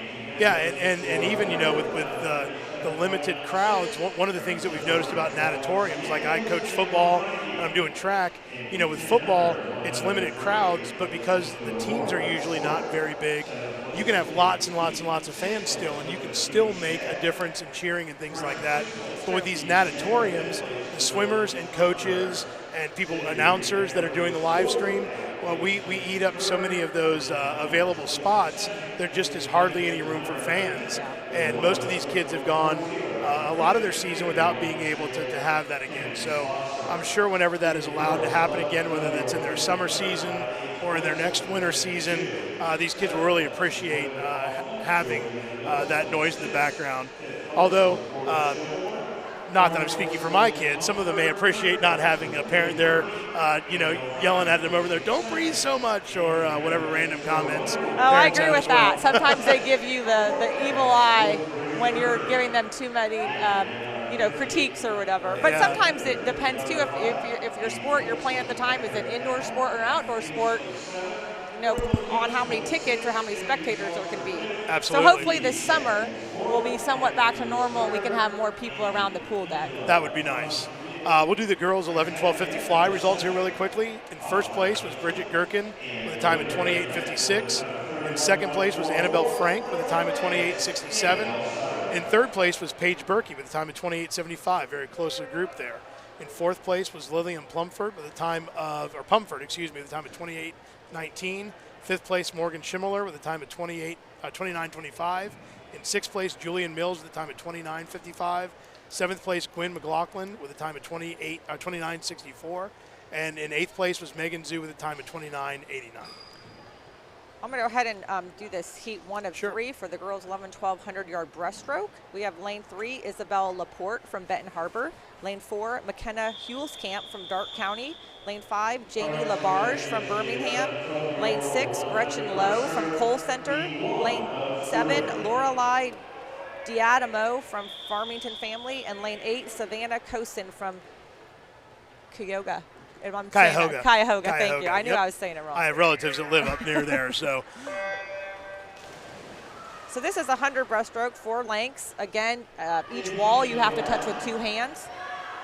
The underwater pullout can be very important, or is very important in the breaststroke races. And as you can see from watching, there's different styles of breaststroke. So you have ones that are higher, lower, longer glide on their arms, quicker stroke. Yeah. It kind of depends on just what works for each girl. Yes, and I know that's my oldest daughter's favorite stroke is the breaststroke, and when you talk to different coaches, they all kind of approach it a little bit different ways. So it's the swimmer, it's the coach. There's a lot, and from what I've seen, and again, I'm very limited because it's just been since my kids have been swimming, that there's definitely more than one way to be successful at it. Well, I agree. I know as a coach, when I coach breaststroke, I don't like to fully impart what I think is right because it kind of depends on a swimmer's body shape sometimes. How their legs are working and arms working and their rhythm and their coordination. So you just never know. My daughter's favorite is breaststroke also, but she has a higher rate of turnover than most. She does. But it works for her. She does. So this is a very close first heat here. Looks like lane 4. Yep, lane 4, first place, lane 5, second place, and lane 6, third place. So a very close and very tight race. McKenna Hulskamp, I believe, although I could be wrong with that. Then Janie Labarge, and then Gretchen Lowe. Okay, we have heat 2 of 3. Lane 2, Molly Truesdell from Birmingham. Lane 3, Maddie Bell from Youngstown. Lane 4, Lillian Corrali from Youngstown. Lane 5, Lena Lambert from Springfield. Lane 6, Ella Salenbean from Lenawi. Lane 7, Kate McNamara from Rapid Area. Lane 8, Gabrielle Kane from Kaufman. And lane 9, Kira Ott from Whitley County. Lane 5 was underwater so long, I missed her, and I thought it was an open lane. So. I've done that before. So we got these lanes 5 and 6 are neck and neck right now, and they just come down to the finish. Oh, lane 5's pulling ahead. She's got those long strokes you were talking about. Lena Lambert. Oh, I was 100. I keep forgetting these hundreds. Jeez. Yeah. She has a pretty high arch from her back, yeah. But do you see how they kind of do a little, I call it a little roller coaster when they swim? You kind of need that. You don't want to be completely flat in the water as a breaststroker because you're not getting that forward momentum. Okay. So you kind of need that little roll. About the only and you may tell me I'm wrong, but about the only universal truth that I've heard with breaststroke is you want to keep your chin down. You do want to keep it down, because that helps your body do that little roll. And you see some of the younger kids that kind of have a head bob when they're going, but in general, you want to try to keep that chin down. And keep your head still, too, at the same time. Yes. So lane 5, Lena Lambert with a 1:13. She dropped 4 seconds. Wow, that's impressive. Second place was in lane 8. That was Gabrielle Kane from Kaufman family. She dropped a couple seconds. So heat 3 of 3, we have Alexandra Moga from Farmington. Lane 3, Addie Hine from Rapid Area. Lane 4, Olivia Mesner from Rapid Area. Lane 5, Anna Hellbooth from North Canton. Lane 6, Lila Glenn from Grand Traverse Bay. Lane 7, Lola Deer from Springfield family. Lane 8, Olivia Camp from Birmingham family. And lane 9, Leah Clogus from Louisville area. So this is the race where Anna Hellmuth is a little bit less than a second, so she's 0.99 seconds away from a fest time. So hopefully she gets some good push from those swimmers around her, and she can manage to hit that. And she gets up pretty high on her breaststroke. Wow, great pull out. Great pull out. A lot of snap coming off the wall. So do you see how she's got very high roller coaster? I call it the roller coaster. I don't know why, but that's just the easy way for me to transfer it to my swimmers. But you see how she's going kind of down and out. Driving into that Yep, wall. driving. And again, I look at these older swimmers, and they're still only 11 and 12, but a lot of these really, really fast swimmers have mastered some of the little things, like when they come off the wall on their turn, they bring their hand straight back into the water and doing instead of doing the royal wave, which I've heard one coach call it, where they come off with an arm really high. Now, lane 5, I thought her stroke was maybe getting a little short because she's getting tired, but she's hanging in there. She is. She's holding on. Let's she's see, really pushing. She's going to get that She's going to get it. It's going to be so close. She did make it. She did. 109.05. And 109.24 was the cut time. Yeah, so great. Congratulations. Good for her. Congratulations to Anna. That's fantastic. And then second place, 110. That's a great time for her, too. That is a great 10. That's a drop of almost a second as well. So really, really hard to drop that amount of time this late in the season.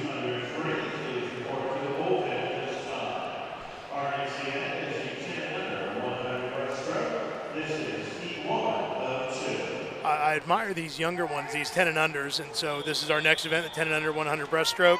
In lane 4, we have Hayden Myers from Lake County West End. In lane 5, we have Madeline Starrett from Lima, Ohio. And in lane 6, we have Avery Whitmer from Fort Meigs. It's a long way to go as a breaststroke, as a 10 and under swimmer. So they really are dedicated to this stroke. Now, Maddie Starrett just had a really good pull out on that. And again, even with 3 swimmers, you can see the difference in styles. There's the long strokes and quicker turnovers and high back arches. So I really enjoy that part of the breaststroke, is seeing those. And since they come out of the water so much more than the other events, you really get to highlight those differences. And the legs are so important because those propel you forward. So the rhythm of that is important for your legs, too.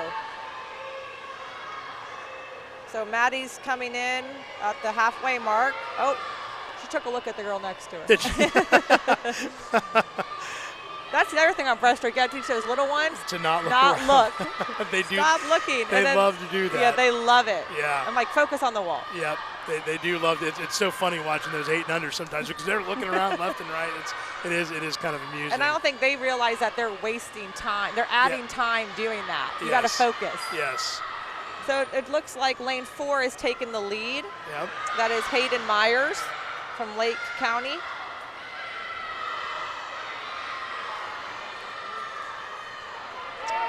You see that Hayden's got a really long glide. Yes.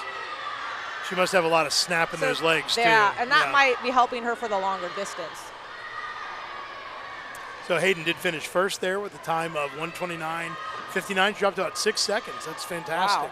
And Madeline dropped about 2. So, that 2-second drop is great at this point in time in the year. So in heat 2 of 2, we've got Natalie Beatty from Birmingham family, Natalie Holt in lane 3 from Rapid Area, Michigan, lane 4, Samantha Schroyer from Fort Meigs, lane 5, Charlotte Baxter, also from Fort Meigs, and lane 6, Ashlyn Schreck from from Fort Meigs, In lane 7, Tara Gibson from RC Durr Family in Ohio. In lane 8, Inara McNally from Rapid Area. Fort Meigs is well represented in this heat right Very here. well represented. And Charlotte has about, 2.5 to 3 second time difference on this seed time.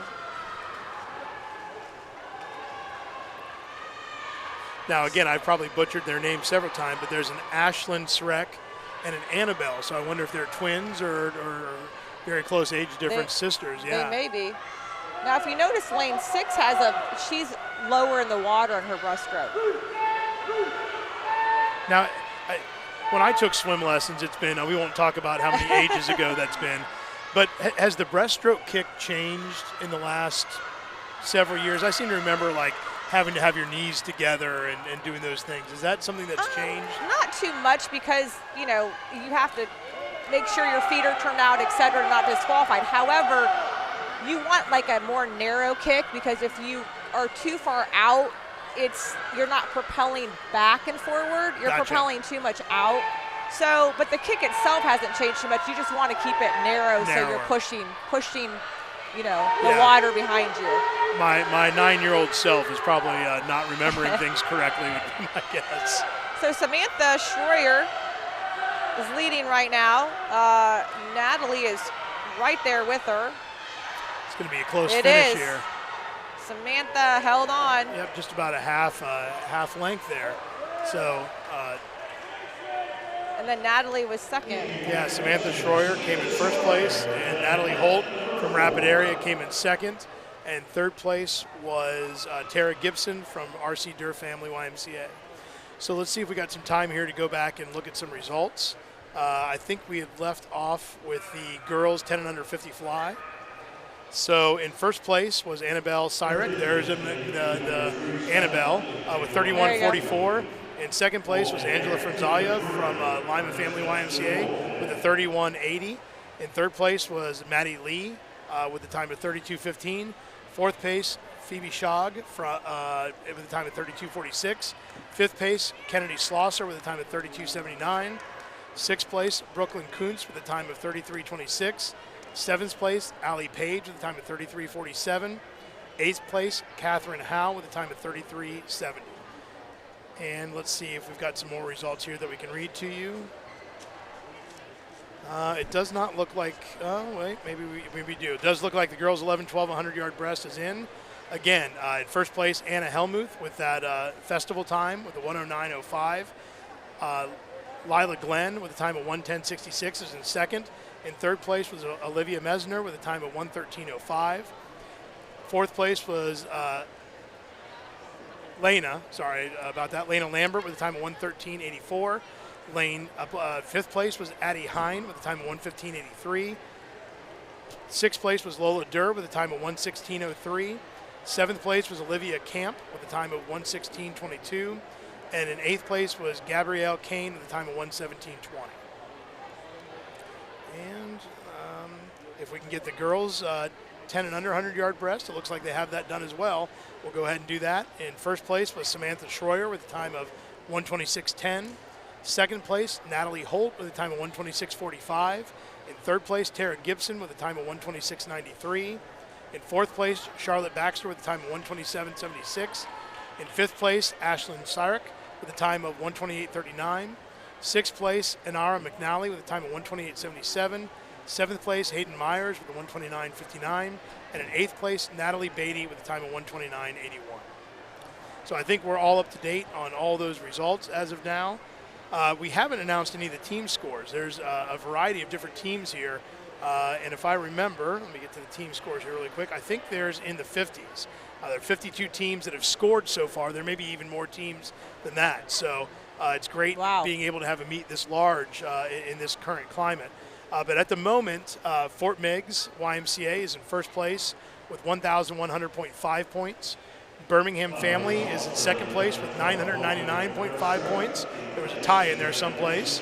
In third place was Rapid Area YMCA with 603, and in fourth place was Farmington Family YMCA with 484. So there's a kind of a challenge there, first and second. And it's kind of hard to say because this is mostly the girls. You know, we got a whole group of boys going tomorrow, you don't so things know. can really change. So, well, we're getting ready to swim event 247, the girls 11 and 12 200-yard freestyle. Heat 1 of 3 will be lane 4, Samantha Beckett from Putnam County. Lane 5, Lauren Hibbard from Findlay. Lane 6, Brindley Trippett from Ashland area. Now, the 200 free is 8 lengths. You kind of have to have a little strategy here because it's not like the 50 or 100 sprints. If you go out too fast, you might kind of die or hit a wall a little bit. So you kind of have to fit. Sometimes it's the same thing. People are different. You got to figure out what works for you. Yeah, and you know that it takes a special training. You can't just go out and work 50 sprints to be able to do a race like the 200 or a race like the 500. So you've got to have a plan, and then you've got to train some for that as well to be able to be really successful at it. You could probably just go out and swim it, but I think the success level for that is probably a little bit lower than somebody who spent some time planning for this race. Well, you got to put a little bit more yardage work in for the 200 and 500 in practice. And sometimes, you know, that's tough for a coach because you may not have the coaching time for that. So it can be difficult to really develop those swimmers if you don't have a lot of conscious effort into it. So you can kind of see right now these girls are not all out sprinting. They're kind of having a nice smooth stroke. Sometimes they build to get quicker. Sometimes some might start out fast for the first 50 and then kind of take the middle 100 to build a little bit and then try to sprint the last 50. It's going to vary each swimmer. That's kind of interesting because I was just going to ask if there are different strategies for this because I know, again, having a little bit of a track background with some of those intermediate races like the 400 and the 800 that you have some different strategies. Do you go out fast and then coast the middle and try to finish the end? Do you kind of conserve your strength and see what you have left at the very, very end? So no, it's very similar. Yeah, it sounds like it. And again, one of those things is you have to practice whatever strategy you're going to use. You've got to kind of practice that to know if that's going to work for you or not. Because and also your training, your stamina make a big difference too. Because then if you have, if you've been training a lot, you can, withstand keeping the same pace for a longer time too. So like you said, I could get in there and swim a 200, but I'm not going to do that well since I haven't been training.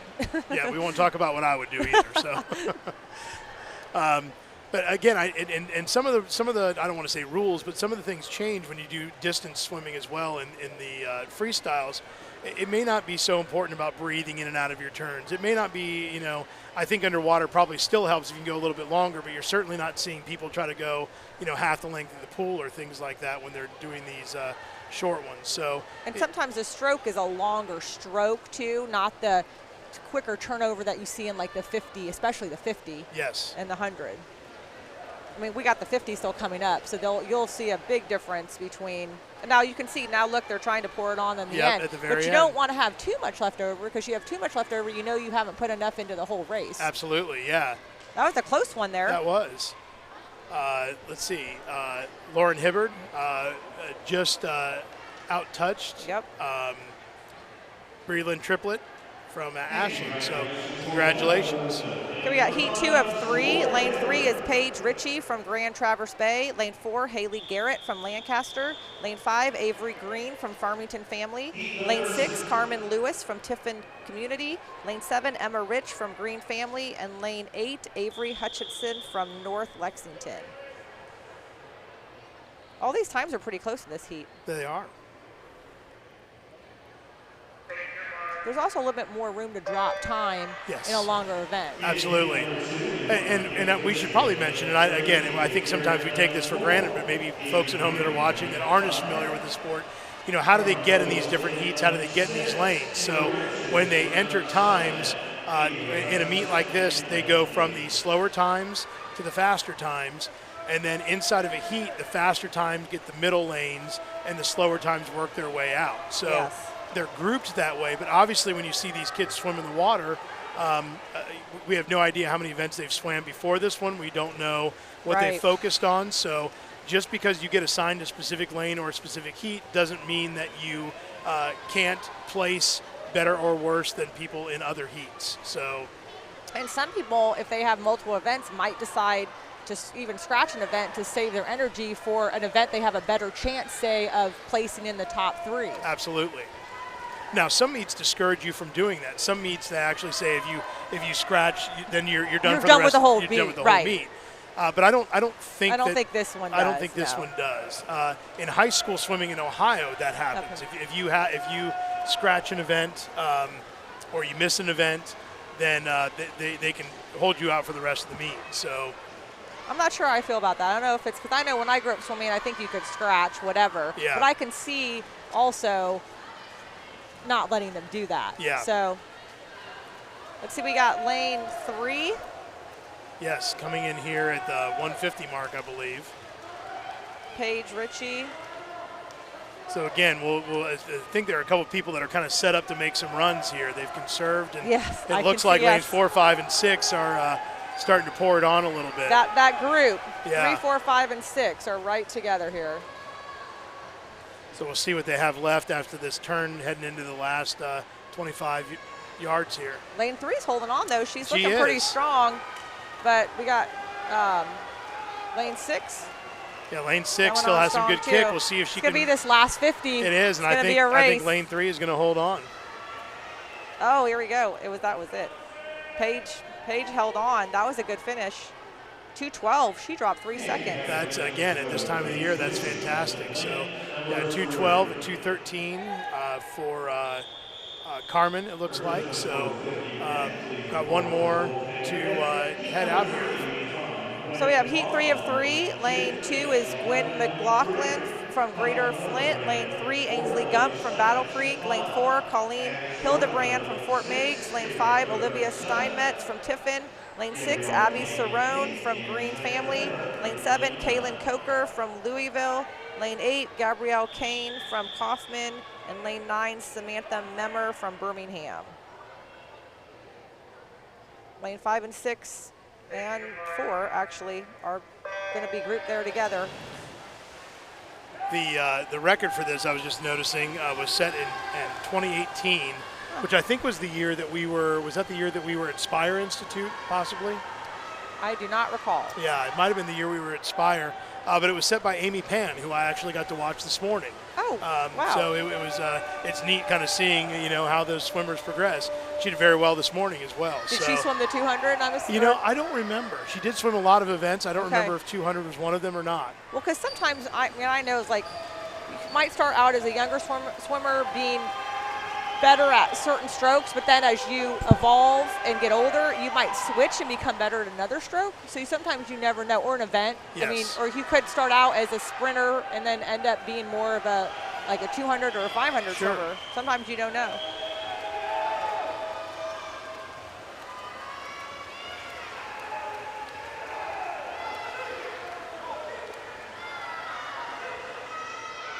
Kaylin Coker seems to be leading right now in lane 7. Right next to her in lane 6, she seems to be turning it on. Yeah. Abby. Lane 9 out here. You're right, doing a lane heck 9. of a job, yeah. I got this railing in front of me Oh, for yeah, lane 9. it is, yeah. I'm sitting, so I had to lean over a little bit. Just real quick, Amy Pan did swim the 200 free and took first place. Wow, okay. 152. So she's continued on. Continued on with that 200. After, I think, swimming the relay before it. So a busy day for her. Yeah.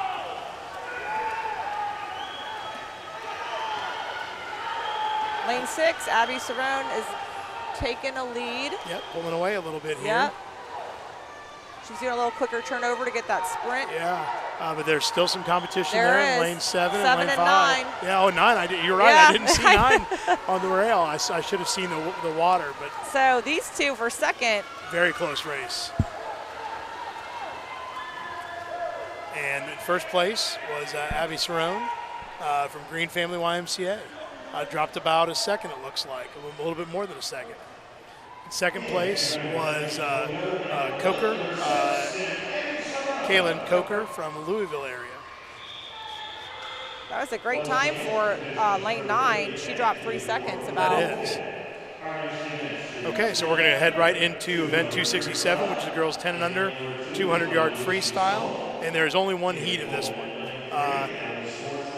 Lane 1 is Lucy Swoll from Birmingham Family. Lane 3 is Haley Coleman from Greater Indianapolis. Lane 4 is Allie Schwartz from Birmingham Family. Lane 5 is Sydney Randecker from Fort Meigs. Lane 6 is Maddie Lee from Springfield Family. Lane 7 is Rachel Dunlaney from Youngstown, Ohio. And lane 8 is Lainey Woodruff from Tiffin Community. So I noticed the record up here. Yes. What a time. 2:02. Wow. That is for a impressive. 10-year-old or 9-year-old. I'm assuming yeah. 10 at the time, but Yeah. could be 9. Jordan Claypool from Yes. Parkersburg, West Virginia. So I don't know, Jordan, let's see, that was been, 3-4 years ago. So she would now be in the 13-14. So yeah. I'm not sure if she's managed to keep up with that or if Never she's know. even here, but that's pretty amazing. So Maddie Lee and Sydney Randecker are coming into the wall pretty close together.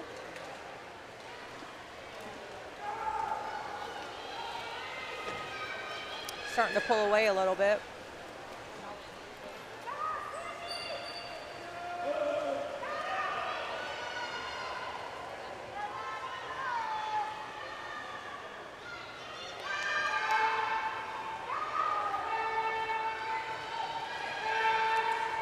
So Maddie's breathing towards us, so I'm not sure where she is right now. Yeah. But when she turns, she should be facing. It should be. It's interesting because Yes. both of the lead two are breathing opposite Opposite each other. each other. Yeah, and so when they're coming down, they'll be breathing facing Yeah. each other. So,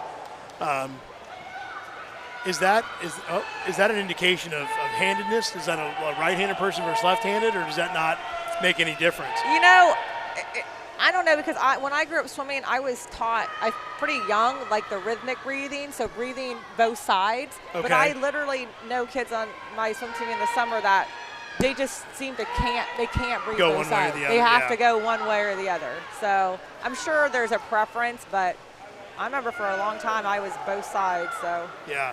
Well, and again, that's probably what you grew up learning and what you were taught, and you know, even at 9 and 10 years old, sometimes those habits are hard to break. They are hard to break. It's like in any sport. Sometimes it's just you get in, not necessarily a bad habit, but just a certain way you do things, and it's hard to change. It is hard to change. Which I've heard of older kids though changing their entire breaststroke, and it would take them like almost a full year Sure. to change over, and it ended up being beneficial for Sure. them, but it's very difficult. So in first place there is Maddie Lee. Maddie Lee from Springfield Family, and in second place we ended up with Sydney Randecker from Fort Meigs. And Maddie Lee dropped about 4 seconds. yeah, that's fantastic. That's a big time drop.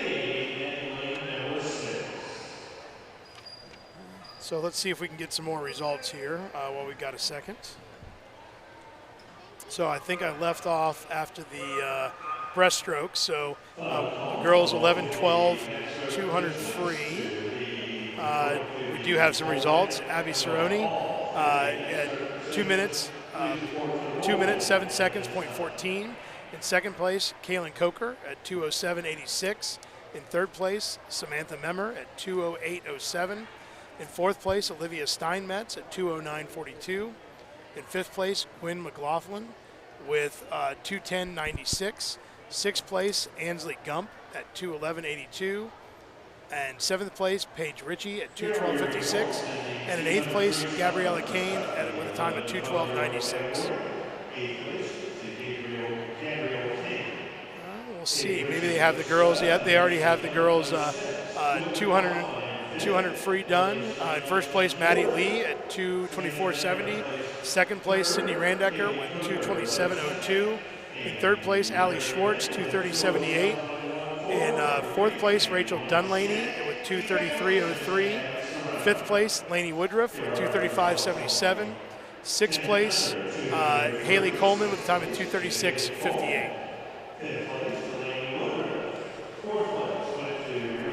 With the freestyle, usually there aren't too many disqualifications, so they can get those results up faster. But again, with very technical strokes, a like breaststroke and fly, sometimes there's a delay because you've got to confirm disqualifications between the officials and get those into the computer. And even backstroke has more because of the turns and the finish. You have to finish on your back and other things that are technical with the backstroke. So looks like the next one we're headed to is the 50-yard backstroke. So we're going to take a little bit of a break here. It is slated to start at, now I got to add 6:15. So we are apparently behind schedule a little bit. Oh, we are. About 5 minutes. About 5 minutes. But I think they're still going to give swimmers a little bit of a break to be able to recover because there might be some 200 freestylers that were in the 50 back. So at some point in time, I would imagine they'll try to make that time difference up just a little bit. But again, you want to try to move things along on time. Luckily, there's not an event behind us, and you want these swimmers to swim the best times that they possibly can. And we're going to have 5 heats of these 50-yard backstrokes, but they'll go quick. They will go quick. This morning, when some of the older swimmers were swimming some of their short events, we were doing all we could to get their names out before they finished the race. Yeah, because that is very quick. So it looks like the first heat is coming up to the block, so I'm going to go ahead and announce that first heat.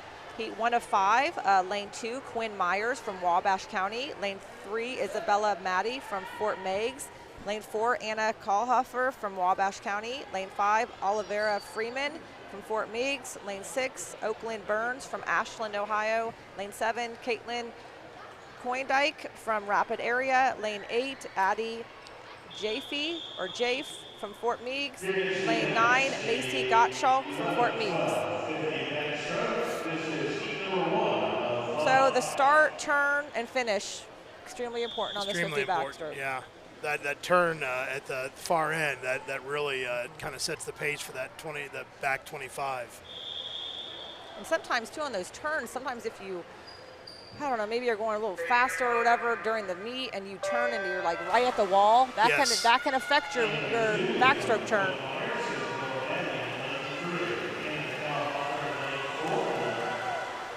Lane 2's looking good down there. Yeah. And lane 6. Lane 2, 6, and 7, they're all right together right here. Yep, 6, 7, 8, and lane 2. They may not be able to. In backstroke, I would imagine it's hard to see. Yeah, well, you can't. Yeah, you just got to go. You got to just go and hope you're fast enough. So lane 6 looks like she's ahead. And lane 2 is right there with her. Oakland, Burns, and Quinn Myers. Oh. The finish. Lane 2 got in there with the finish. You're right. She had a great finish. Quinn Myers. Wabash County dropped about a little bit more than a second. Yeah. That was a good heat.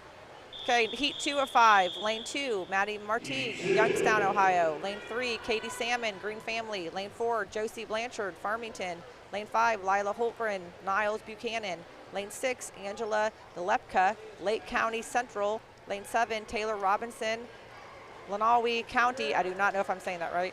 Lane 8, Jenna Roberts from Central Branch. Lane 9, Allison Oakpney from Farmington Family. Yeah, I've always said Lenawe, but I think we have the same pronunciation, just a different emphasis on the syllables. I guess we're consistent, right? Yes. This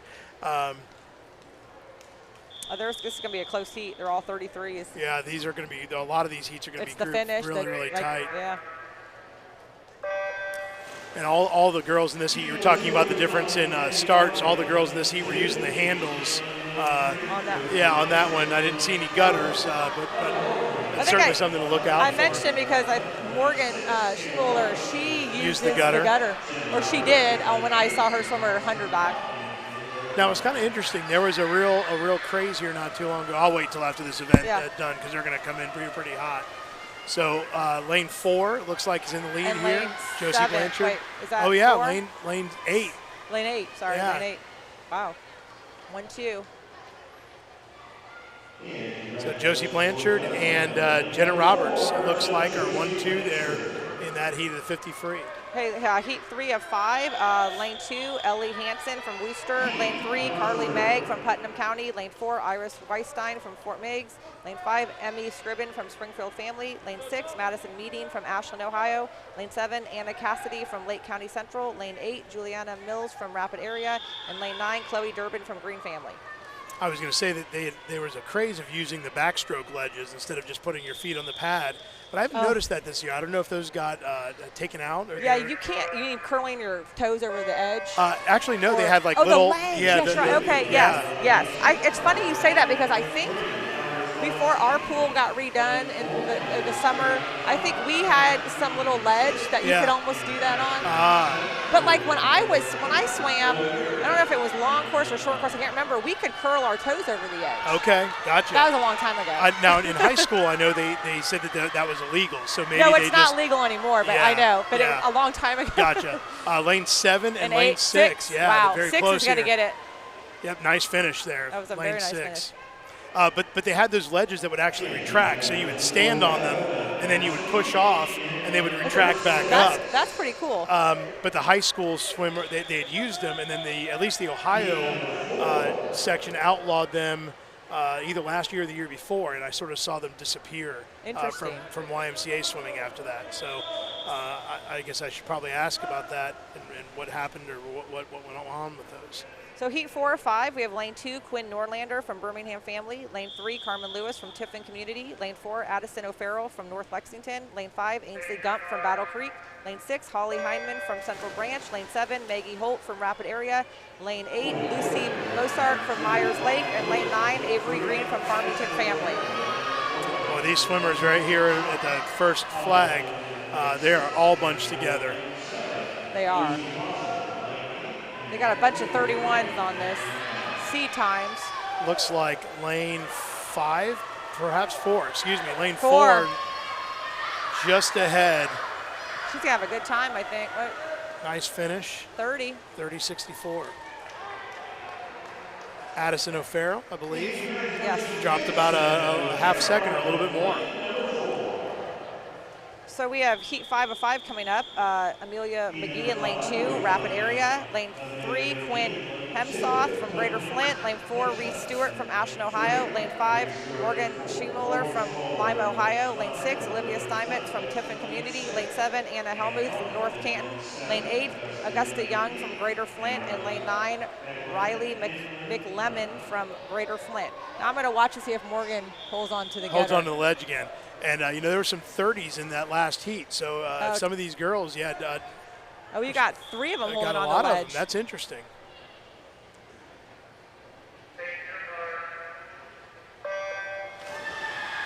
Sometimes it might give them a better arch because you're down lower and go back instead of like flying your arms back. But like I said, it just differs for every swimmer. Yeah. Morgan's, we got Helmut, lane that was 7. our breaststroke festival time. Wow. Yeah, so she's having quite a meet so far. I think she's going to pull this one out. I think she is. Morgan's closing a little bit. Morgan's closing. But it's going to depend on that finish, I think. It's going to be really tight. Wow, Morgan is closing well. But I think Helmuth, got her by a couple tenths of a second. So nice job there to Anna Helmuth. And Morgan Schimuller takes second place. Yeah. That was a nice race.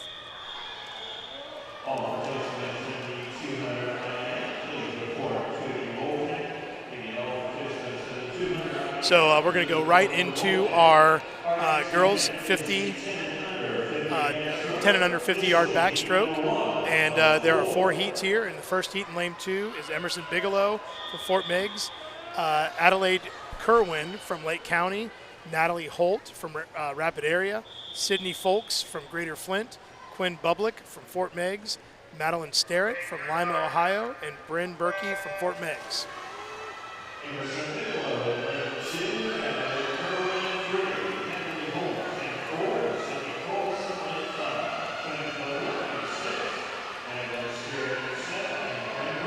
Lane 5 has a quick arm stroke. Yes, she does. And again, you can see some turns, tight to the wall, and, the younger swimmers. And lane 6 had a really good turn off of that. Good.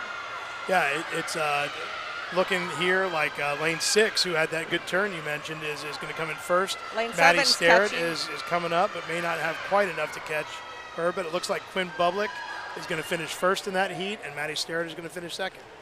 Both of those swimmers dropped time as well, so great job, ladies. I'd say that turn for lane 6 is what did it for her.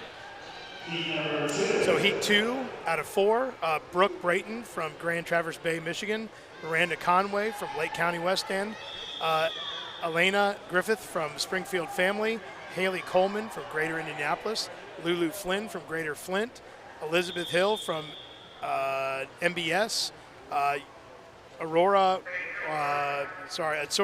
Matsura from Union County, and Delaney Conkle from Springfield Family.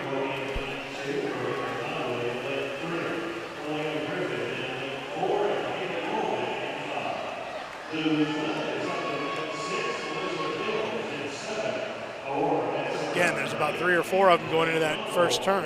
We got the outside lanes in this one. Outside lane, yeah. Lane 2. And lane swimming really well. 8 and 9 over here. It's pulling away, it looks like at the moment. Brooke Brayton. Brooke Brayton from Grand Traverse Bay. She's got to drop a lot of time. It's going to come in at 34.66, which, yeah, that's about 2.5 seconds. That's amazing. The second place swimmer in that was Haley Coleman from Greater Indianapolis. So heat 3 of 4, we've got Selena Betskakos, Adeline Baldoff in lane 3 from Lima, and Selena was from Green Family. Eleanor Johnson from MBS. Evelyn Myers from Lake County is in lane 5. Lane 6 is Rory Grimkowski, Rory Grimkowski from Greater Flint. Lane 7 is Delaney Snodgrass from Parkersburg. Lane 8 is Allie Page from Birmingham Family. Lane 9 is Catherine Howe from Birmingham Family as well. Looks like we have a couple empty lanes here.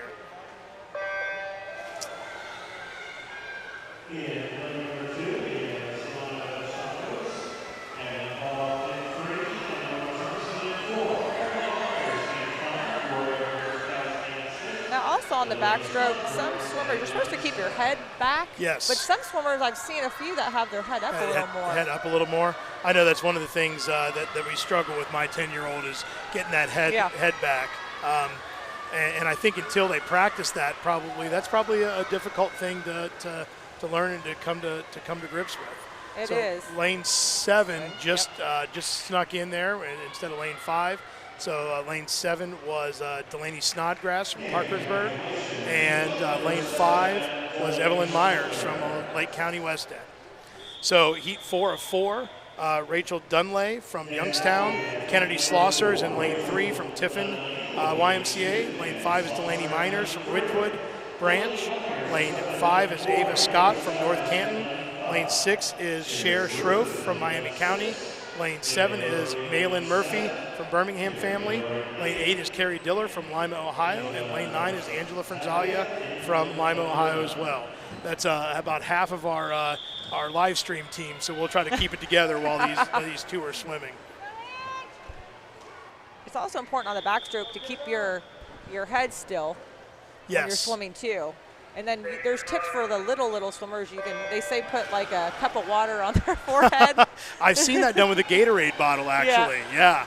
So we got another long underwater there by lane 6. I think it was lane 6. That's lane 7. Lane 7, Malin Murphy. Yes. I think we saw her do that in the 100 back and maybe in the. So she's gotten very adept at that underwater. You're right. It's that cap. We keep recognizing the cap. Yep. Lane 5 though.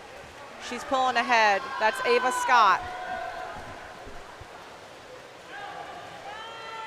So Ava Scott is first.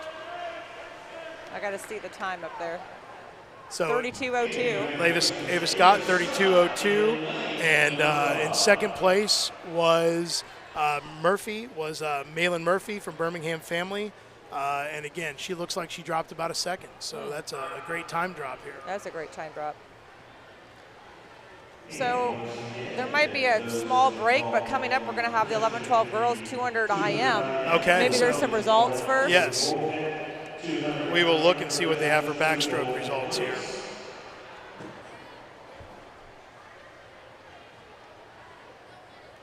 So in girls 11-12 50 back, we're assuming they've got all these in with no DQs or anything else. In first place, Anna Helmuth. With a time of 29.69. In second place, Morgan Schimmler with a time of 29.95.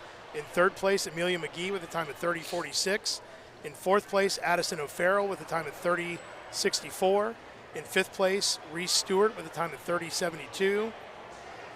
In 6th place, Quinn Heesmuth with a time of 30.77. In 7th place, Olivia Steinmetz with a time of 30.87. And in 8th place, Ansley Gump with a time of 30.99. So my meet mobile is still saying, oh, it just went official. So let me take a look at the girls 10 and under 50 yard back. In 1st place with a time of 32.02, Ava Scott. In 2nd place with a time of 32.88 was Malin Murphy. 3rd place, Cher Schroff with a time of 32.97. In 4th place, Delaney Miners with a time of 33.14. In 5th place was Angela Franzalia with a time of 34.24. In 6th place was Kennedy Slosser with a time of 34.53. In 7th place, Brooke Brayton with a time of 34.66. And in 8th place was Carrie Diller with a time of 35.15. Well, I know there's 200 IM coming up. They're reminder to people out there watching and listening that there'll be a 50 of every stroke: butterfly, backstroke, breaststroke, and freestyle. And we'll probably start to see a little bit more difference with the stronger swimmers of each stroke, because it's a 50 and not a 25. And also only the 11-12 girls are going to compete in this event. So there'll be a little break here to kind of space those out from the 50 or for the 50 backs, and then there'll be another little break to space those out from the 50 freestyle. So. Yeah, because the 11-12s are going straight from the 200 IM into the 50 freestyle. Correct. So there's not really a age group break for them between that. And there's only going to be 2 heats of these 200 IMs. Very difficult. And you were talking about the 400 IM earlier. That's a different level of commitment, I think, for a lot of kids when you start getting to these 50 and 100s and doing all 4 strokes together. Yeah, when I did that, it was the summer, I think I was in middle school, because I ended up swimming with the Purdue coach. Okay. They had a swim team in the summer. And so that's kind of how I ended up in it. Now, was that in a long course or was that a short course? That was short course. Okay. I did short course, but I have swam many long course meets, Sure. which that's a whole different story. That's a whole different ball, yeah. when you take out those walls on those yep. hundreds, those are you can tell the people who get a practice and don't get to with those long courses. So heat 1 of 2, we have lane 4, Molly Truesdale from Birmingham. Lane 5, Lillian Corrali from Youngstown. And lane 6, Samantha Memmer from Birmingham. Well, fortunately, some of the USA swimmers in the summer will get to swim the long course. Yes, yeah. One of the issues that we have is we don't actually have a long course pool. Correct. So you can tell athletes in those long course events that actually have a long course, that are because used to it. Yeah, the ones that don't have that long course, you can see them at about 30, 40 meters looking for that wall. Right. Where is it? Where's the wall? Yeah. It's got to be because it seems so long without that wall. Absolutely. I know when I swam long course when I was younger, we had to do a different start on Okay. the blocks. You had to stand at back. When they say take your mark, you had to step forward on the block. Okay. See, lots of change. I'm trying changes. not to age myself, but I am. So here we go. We are in the backstroke. So we have lane 6 that's leading right now. And this is, the 100 IM, it's a little harder to see real strengths and weaknesses in strokes, but in this 200 IM, when it's a 50-meter race, you can really, really see the different strengths and weaknesses as they swim these individual strokes. You'll get some that are great backstrokers, and maybe their breaststroke isn't as good, or their breaststroke is great and their fly isn't good. Correct. So you can see those changes in positioning. And all these girls did the open turn, not a bucket turn. Okay. I think it just depends, because when you're doing a pull out for the breaststroke, if you feel like you need a little more air before you do try to get a better pull out, or some just have a better lung capacity and can do that bucket turn with a great pull out too. Yes. So lane 6 has a kind of long, a big pull. Yeah. Looks nice and smooth though. Yep. So she'll still be leading going into the freestyle. Lane 3, or 4, I should say. Lane 4 really caught up on her breaststroke. See what they have left on this 50 free. Yeah, I know those 50 frees. You look at their normal split times, and And then you say, why can't they swim that? Well, they just swam 150 meters of other strokes. Yeah. Thankfully, they put the easiest one last. I'm not sure how swimmers would make it if they made them do the fly last or something like that. No, yeah, I don't think that would go over very well. You'd have a lot less IMers than you already do, probably. So lane 6 finished first, Samantha, and swimming at 2:27. So she dropped about three seconds off of her time. I think lane 5 will pull it out, barely. Just barely. Yep. Okay, so heat 2, we have lane 3, Alexandra Moga from Farmington. Lane 4, Addie Hine from Rapid Area. Lane 5, Lila Glenn from Grand Traverse. Lane 6, Katie Kaplinger from Huber Heights. Lane 7, Cameron Folks from Greater Flint. And lane 8, Nora Grasso from Greater Flint. I always like the IM when I swim it because I think I like the change of strokes. But I have to say my least favorite was backstroke, and my daughter feels the same way, so I guess like mother, like daughter. I guess, yeah, that's interesting. Then again, I had a brother that was a really good backstroker, so you just never know. Yeah. You know.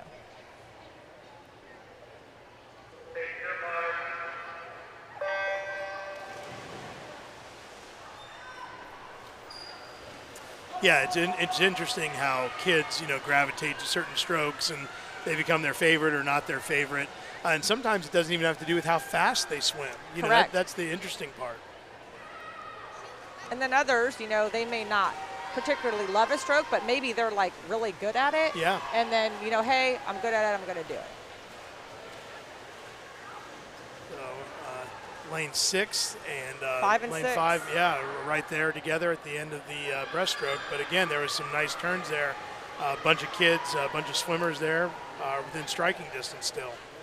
And I would guess that's probably your goal if you're swimming a stroke that isn't your strongest, is to just keep contact with some of the leaders. It is. Yeah. It is. You may have to just work a little harder, on that stroke or that 52. Or when it is your stroke, you got to really go. You got to go. So lane 5 has a pretty smooth backstroke. So does lane 4. So we'll see how they transition. Yeah. Yep. Both the opens there, a lot of opens. A lot of opens. I think they're all opens. Maybe for the 200 too, it's a little bit, they feel like they just need that extra breath. It could be. But I think, I remember seeing some high school swims. I did see a fair number of bucket turns, and I saw a few of the new crossover, or at least, again, I should say new to me, crossover turns being done. Nice breaststroke. Yeah. So the backstroke and the breaststroke seem to be both of their advantage. Yeah, they definitely separated themselves.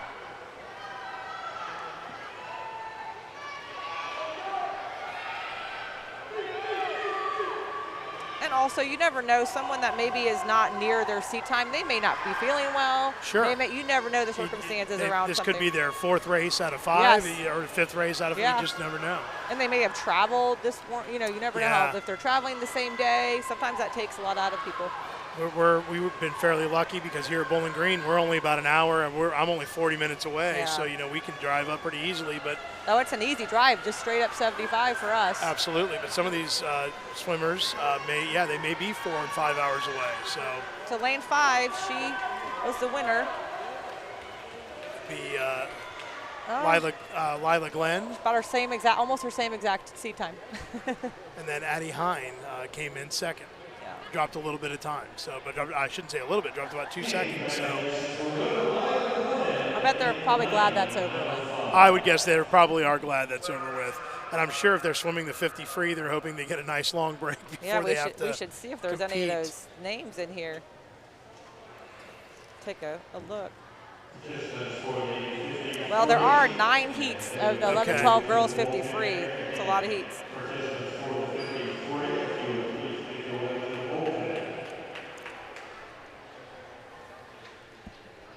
But they're lining those 50 free girls up right now. Yeah, they're coming. Maybe because we're behind a little bit. Maybe. Let's see, 6:14. So if we add 30 minutes, about 6:44. So yeah, I think that's where they're going to make up their time. So hopefully, if any of those girls were in the 50 free, hopefully they're in the later heats. Hopefully. Gets a drink and get little back pick out me there. up and get back out there. Yeah. And these heats will go fast. So. They will go very fast.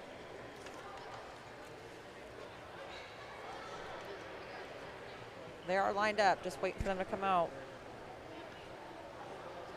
Now 50 free is interesting because, you know, sometimes they're like, don't breathe Yes, for as long as you can. correct. So we'll see maybe some of the strategies some of these girls Yeah. take if we can notice. And I know, again, watching some of the high schoolers at district and sectional, I didn't get to see the state meet, but I know that there are a few of them that, you know, one, maybe two breaths, Yeah. and that's all they're going to take. Yep. So, and I know in Olympic swimmers, I don't think those guys breathe at all. Now, they're long course, but Yeah. they get in that water for the 50, and it's a straight sprint, no breath, one end to the other. So And really, you don't have time. You better not be paying attention to the person next to you either. that's right. Yeah, that's true. Yeah, there's no reason to look Nope. because if you look, I'm sure That's like that split second that you may have like lost whatever place you were in, you know? yeah. Could be the difference between first and second place. Results are only 50 Breaststroke for the 11 and 12-year-olds. It's like heat 1 is coming out. Well, Maybe they're giving them. Oh, they started two. They pull them back. Yeah, that's good. Maybe they're going to give them just a little bit more rest if they were in that.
Hello, I'm Steve Shive, District Vice President for the YMCA of Greater Toledo.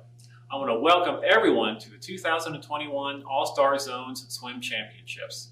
I want to take a special thanks to all of our swimmers today who have qualified for the meet. You all have endured a lot of trials, challenges throughout the last year, and I praise you for all the work you've done to qualify for today. I also want to take a moment to thank our parents of all the swimmers who have invested their time, effort, and resources in their kids to allow them to come to this level. Also, I want to thank you for your continued support of the YMCA. Without you, we would not be able to do our work and serve the community as we do. Good luck, everyone, and have a great meet.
Okay, so the first heat's starting to come out. So these will be very, very, very fast in terms of both turnover, the race itself, and the turnover from one race to the next. So we say 9 heats, but this may only take 10 or 11 minutes. So and you'll see a lot of water. there will be a lot of water flying, especially in those late heats. And I better announce these quickly between heats or During, it'll be too late. So I'm going to go ahead to heat 1 of 9. Lane 2, Addie, is it Jaffe or Jafe? I'm not sure. Fort Meigs. And lane 3 must be her sister Ellie Jafe, Fort Meigs. Lane 4, Harper Wojciechowski, Fort Meigs. Lane 5, Karina Gambaral, Youngstown, Ohio. Lane 6, Olivera Freeman from Fort Meigs. Lane 7, Macy Gottschalk from Fort Meigs. Lane 8, Angela Golepka from Lake County Central. And lane 9, Tess Bublik from Fort Meigs. Almost a whole heat is Fort Meigs. Yeah, it's a lot of Fort Meigs swimmers. And they will do flyover starts again, so they'll get these girls up and get them ready for the next heat.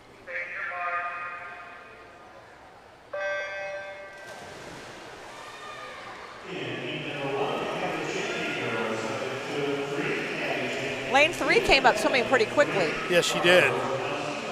And then on the opposite end of that, lane 8, came up very, very late. So get a lot of different strategies. Lane 3 is holding the lead, though. We'll see if she can hang on to that.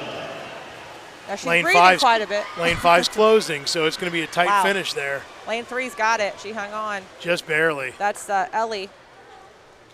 So first place to Ellie is Hoffy, maybe even. That's possibility. It might be Hoffy, yeah. And then Gambrell finished Karina. second. Okay, heat 2 of 9. Lane 2, Abby Nelson from Putnam County. Lane 3, Avery Hegman from Rapid Area. Lane 4, Leah Wall from Tiffin Community. Lane 5, Jenna Roberts from Central Branch. Lane 6, Emma Moore from Springfield Family. Lane 7, Niji Eisenhart from Benton Harbor. Lane 8, Chloe Durbin from Green Family. And lane 9, Anna Glenn from Grand Traverse Bay. Really nice start there from lane 7. Did a good job underwater and kept her head down. That was one of the things I noticed. A couple of swimmers, they were underwater and they almost picked their eyes up looking for the surface. You're right. And I would think that would increase your friction there through the water. She is keeping her head down nicely. Not lane very 7. many breaths. Yeah, nope. Lane 7. Now she held her breath going to the wall too, like she's supposed to. It's a good swim from Niji. I know we're unfortunately unsure about that, but Eisenhart from Benton Harbor.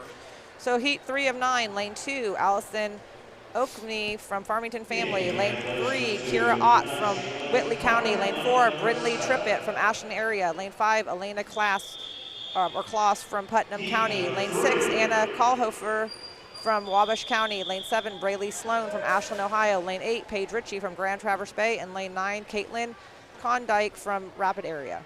And unfortunately, we lost our scoreboard again. So this is going to be really difficult doing these 50s with no scoreboard. Because they move so quickly. Yeah, hopefully we get an auxiliary up here or we get a restart of the scoreboard. But we'll do the best we can here to help you out with places. But again, we encourage you to check Meet Mobile if you have it. They upload results pretty quickly. And we'll try to say at least the first couple swimmers if we possibly can. So we got lane 3. Kira. She's going to touch first. And then lane 6. Then I think lane 6. I think you're right. Yep. Yeah, lane 6 and maybe lane 5 after that. So again, we apologize, but without any times up on the board, it's really, really hard with those 50s. So heat 4 of 9, lane 2, Ella Miller from Youngstown. Lane 3, McKenna Hulskamp from Dark County. Lane 4, Maddie Bell from Youngstown. Lane 5, Estella Gandy from Ashland. Lane 6, Carla Meg from Putnam County. Lane 7, Ann Young from Tiffin Community. Lane 8, Ellie Hansen from Worcester. And lane 9, Mallory Hughes from Elkins, West Virginia. So again, all of them in the water pretty evenly and coming up pretty well. Lane 4 looks like lane 2 and 4. Oh, and lane 8 over here. Lane 8 doing a nice job. Yes. Breathed a couple times out of her turn, but she's still holding her own. Strong swim. Lane 4 and 8 look like they're pretty neck and neck, but some of them are catching lane 2 still. It's so hard to tell, but I think it's going to be lane boy, I can't tell. 4, Lane 8, 4 and 8. 2. Yeah, in some order. It's incredibly hard to tell. That We have a auxiliary scoreboard up here. So lane good. 8 did take first place, 28.83. That was Ellie Hansen. In second place there with a 29.80 was lane 4, which was Maddie Bell. And in third place was lane 6 with a 28.91. That lane 6 was Carly Mag. So heat 5, we have lane 2, Quinn Norlander from Birmingham. Lane 3, Piper Udell from Worcester. Lane 4, Cece Shaw from Lima. Lane 5, Loli Yapchai from Greater Flint. Lane 6, Lila Holtgren from Niles. Lane 7, Maddie Scarlato from Rapid Area. Lane 8, Maddie Martig from Youngstown. And lane 9, Josie Blanchard from Farmington Family. CC in lane 4 and in lane 9, Josie Blanchard seemed to hit the wall first. Hopefully she can finish strong. Yeah, that's mine. So got maybe a little extra energy after not swimming the 100 free with her bloody nose. And she did manage to come in first place in there with Josie Blanchard, a close second. Oh, a 27. That's good for her. 27, that's great. So CC came in first place from Lima, and in second place was, I just lost her name here, Josie Blanchard from Farmington. Maybe the extra blood out of her nose helped her go faster. Okay, heat 6 of 9. Lane 2, Sarah Johansson from Ross County. Lane 3, Alexis Leonard from Grand Traverse Bay. Lane 4, Oakland Burns from Ashland. Lane 5, Mackenzie Grimwood from Worcester. Lane 6, Lauren Hibbard from Findlay. Lane 7, Katrina Ataya from North Canton. Lane 8, Lucy Bossart from Myers Lake. And lane 9, Emma Rich from Green Family. Yeah, and all these are going to be very, very, very even coming into these walls. It's hard to tell the difference between a lot of these swimmers in terms of where they're placing. So I'm glad we have a scoreboard back. Lane 6, lane 5 and 6. And there's some, yeah, 2 and 3. 2 and 3. I think 6 is going to pull it out. It's going to be very close. I think Maybe you're right. 3. 6.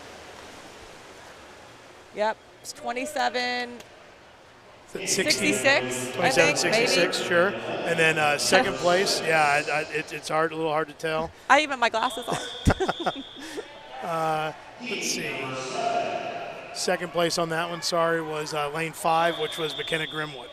Okay, here was heat 7 of 9. Lane 2, Gabrielle Kane from Kaufman. Lane 3, Avery Hutchinson from North Lexington. Lane 4, Lillian Anger from Elkins, West Virginia. Lane 5, Taylor Robinson from Lenawe County. Lane 6, Riley McLemmon from Greater Flint. Lane 7, Lillian Pumford from Greater Flint. Lane 8, Olivia Meisner from Rapid Area. And lane 6, Madison Meading from Ashland.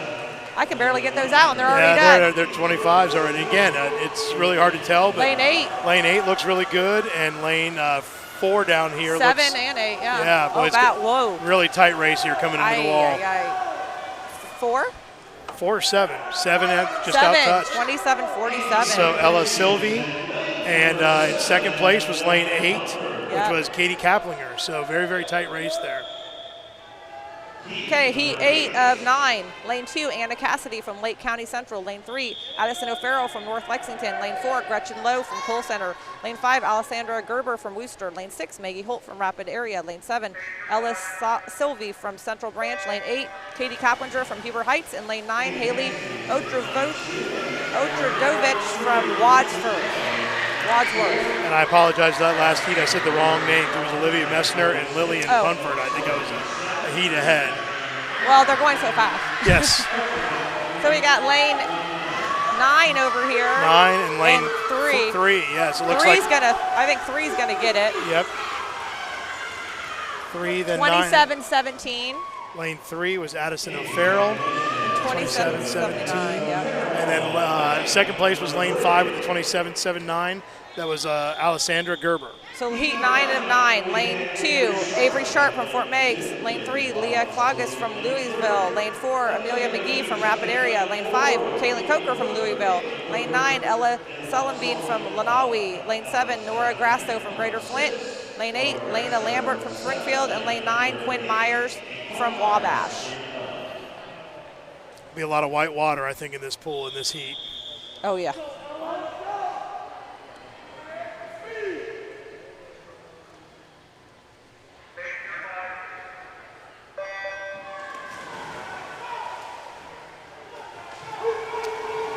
Great start in lane 6.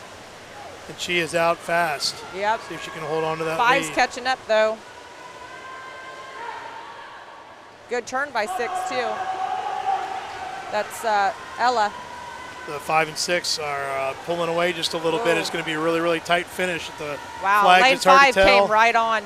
Lane boy. 5. No, lane 6 just out-touched. 26. Lane 6, Ella Salambien in first place, and then Kaylin Coker from Louisville. So Ella from Lenawi, we're not quite sure, we're sorry. And then Kaylin Coker from Louisville area.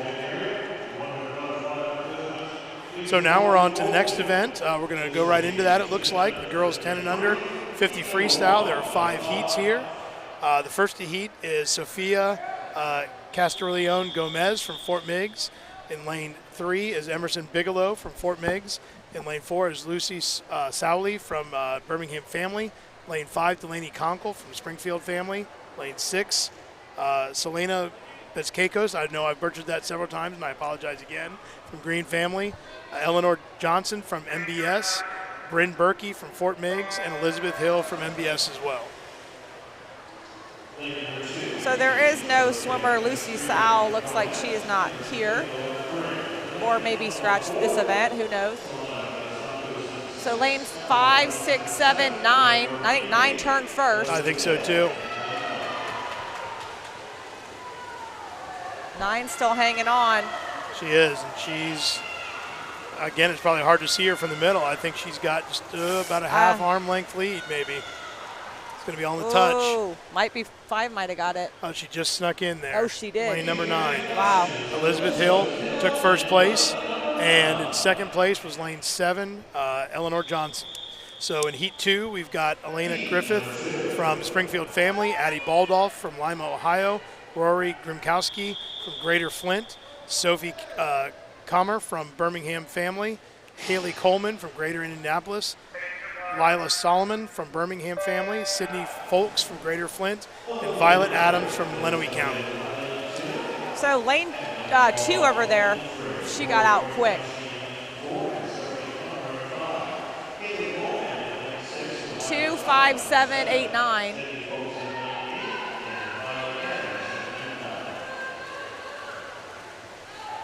Lane 7, lane 5 maybe. I'd It's say still 2, lane 2. 5, and then these 3 at the end here, 7, 8, 9. I think 2's going to get it.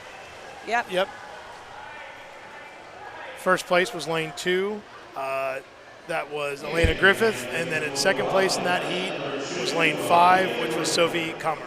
And she, you know that Elena, she dropped for a 50? Yeah, she dropped some good time for a 50. Nice. Heat 3 is Layla Candle from Louisville area. That was lane 2, excuse me. Tara Gibson is in lane 3 from RC Dewar. Lane 4 is Bristol Carroll from Fort Meigs. Brooke Braden is in lane 5 from Grand Traverse Bay. Adeline Cyrick, from lane 6 from Fort Meigs. Rachel Dunlaney, lane 7 from Youngstown. Paige Baumgartner, lane 8 from Worcester, Ohio. And Lane Woodruff in lane 9 from Tiffin Community. Again, lane 2 down there took off pretty quick. Lane 3 seemed to stay underwater a little too long. Okay. And so by the time she came up, they were already kind of lost their past her. momentum a little bit. So that's a big thing with momentum with any kind of start. But lane 2. Yeah, they've got the magic touch here in these last couple heats. Outside, must be the lucky lane. outside heat there, yeah. So lane 2 did take first place. That was Lila Candle. And second place was lane 5, which was Brooke Brayton. Heat 4 of 5, and lane 2 is Allie Kleibert from Farmington Family. Lane 3 is Kendall Simpson from Ashland area. Lane 4 is Delaney Miners from Ridgewood Branch. Lane 5 is Ivy Rastetter from Springfield Family. Lane 6 is Angela Franzalia from Lima, Ohio. Lane 7, Allie Schwartz from Union County. And lane 8 is Aurora Matsura from Union County. And lane 9 is Miranda Conway from Lake County West. So lane 3 and lane 6, so that's Kendall and Angela had really good starts. See if they can hold on to those. Now lane 5 has had a good turn. So we'll see about this finish. A lot of them. Lane 3 is still up there. Lane 4 is moving up. Lane 3 and 4. You're right. 4 I think is going to touch out. Lane 4. So lane 4 did. That is Delaney Miners for lane 4. Second place in that heat was lane 3, which is, Kendall Simpson. So our fifth and final heat in lane 2, Allie Page from Birmingham Family. Lane 3, Carrie Diller from Lima, Ohio. Lane 4, Ava Scott from North Canton. Lane 5, Kennedy Slosser from Tiffin Community. Lane 6, Catherine Howe from Birmingham Family. Lane 7, Sydney Randecker from Fort Meigs. Lane 8, Malin Murphy from Birmingham Family. And Delaney Snodgrass from Parkersburg.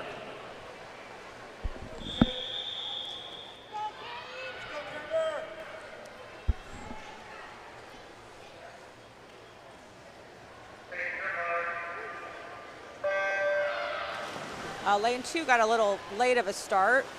Looks like lane 8 and 9. 8 and 9 are out early. Lane 8 is holding it. Is yeah, that the same? I think it's Malin Murphy. I think that's, yeah. With the cap. With the cap. Now, there's a couple similar caps. There are, but I don't know why it's her we always recognize. No, but yeah, there's a lot of names that I've seen here. So. Well, we got 4 and 5. 4 and 5 are really pushing five. it. 8 is going to be close. It's going to be tight. Oh. I think 6 got it. But 5 got it. 5 got it. Okay, so first place in that heat went to lane 5, which is Kennedy Slosser from Tiffin.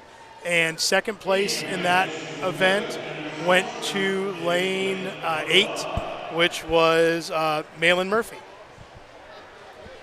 Now, I was going to say, it was going too quick for me to say anything, but if you notice to start, some girls pull back. Yeah. And some girls stay steady. Yes. So, and that's timing though, because sometimes if you pull back and they start it quick, it's you don't get the same. You don't get that same slingshotting effect or whatever it is. Well, like if you're steady or just go straight down, a quicker start almost helps you because sometimes those slingshotters, by the time they slingshot, they already started, so they're a little bit behind. So it just depends. Yeah. I mean, sometimes it's good to listen to the starter and see how they start. Yeah, I know a lot of them, I think they're probably told to not get into a rhythm, but a lot of them probably do. They do. Yep. So I think we left off with the 50 back. So let's get some more results here. So in the girls 11, 12, 200 IM, first place was Lila Glenn with a 2:20.36. In second place was Addie Hine with a 2:23.50. In third place was Samantha Memmer with a 2:27.23. In fourth place was Alexandra Moga with a 2:29.06. Fifth place, Cameron Folks with a 2:29.74. Sixth place, Nora Grasco with a 2:32.02. Seventh place was Lillian Corrali with a 2:35.78. And in eighth place was Molly Truesdale with a 2:35.92. Moving forward into the 50 frees. For the girls 11, 12, 50 free, in first place was Ella Salenbien with a time of 26:17. In second place was Kaylin Coker with a time of 26:22. Third place, Amelia McGee with 26:76. Fourth place, Avery Sharp, 27:09. Fifth place, Leah Klagas with a time of 27:11. Sixth place, Addison O'Farrell with a time of 27:17. Seventh was Nora Grasso with a time of 27:37. And eighth place was Lillian Pumford with a time of 27:47. And let's see if we can get these girls 10 and under 50 back. They do look like they have them done. In first place was Ava Scott with the 30. No, they must not have. Oh, I'm looking at 50 back. That's why they don't look quite as fast as I thought they should. So it looks like they're still uploading the results for the 50 free. So we'll give those another minute or two and see if we can get those finished up before the next races start, which are the 100 butterfly, I believe. Yeah, so we have the 11, 12 girls, 100 butterfly. We have 2 heats. So let's see, heat 1 of 2. Lane 3 is Haley Garrett from Lancaster. Lane 4, Iris Weistein from Fort Meigs. Lane 5, Lillian Pumford from Greater Flint. Lane 6, Gwen McLaughlin from Greater Flint. 7, Ella Miller from Youngstown. And lane 8, Ann Young from Tiffin. 100 butterfly takes a little more stamina and strength. Yes, it does. Again, and this is an event that they wouldn't maybe normally swim in a regular YMCA. Correct. Meet. So these girls have worked at it and swam up in age, or maybe swam in USA events. Yes. Although I'm not sure if USA did any events or if they were all virtual this year, or what was going on with USA. Normally we do some USA swimming, but we did not this winter. Yeah, I'm not sure what they were doing with that this year, but this is just like the 50 fly. You have to touch with 2 hands at every wall. Now their strokes look really nice now. Hopefully they can hold on to that stroke, or they're going to get shorter strokes probably as they get more tired. Yes. They'll get a little choppier. I missed it because I was looking at 50 free. Did we read the names and the things for all these girls? For the first heat, yes. Okay, yep. good. Thank you. Like I said, I was checking on the 50 free, and they're still working on those. So I was just peeking since the scoreboard went down. I was wondering if the computers went down, but they look like they're all up and running. So hopefully they'll have those here shortly. So we have a race between lane 5 and 6, Lillian and Gwen.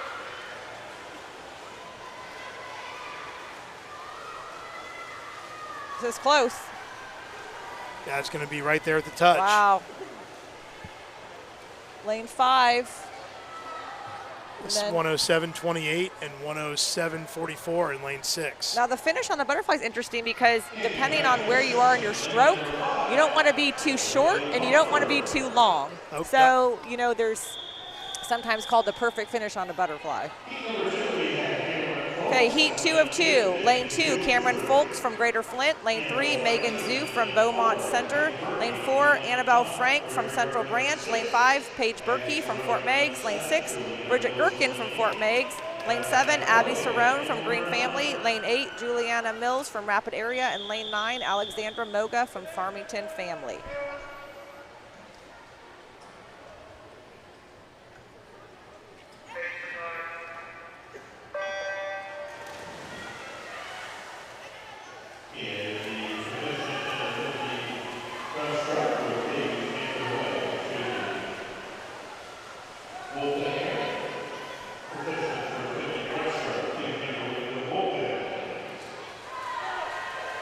It's important to get good momentum on your turn, streamline, butterfly kicks too. It's the timing of coming up at the right time. We got a race between 4, 5, and 6. All very close together coming off those turns.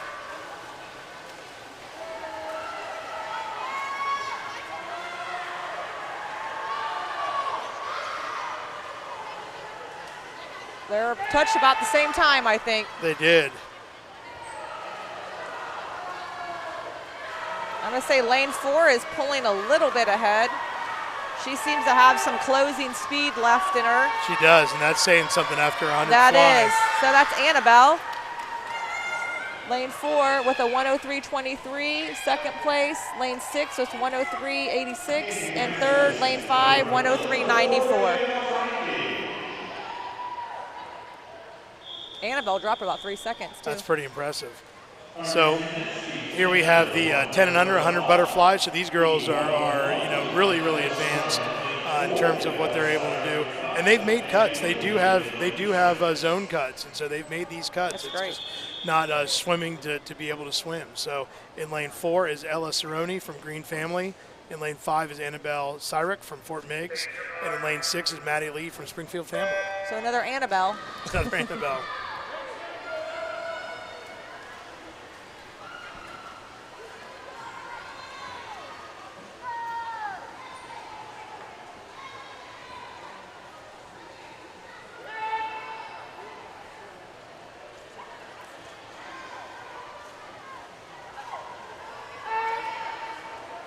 Just like in breaststroke, on the butterfly, you need to have a good rhythm. Some swimmers like to breathe every other stroke on butterfly. Some like to breathe every stroke.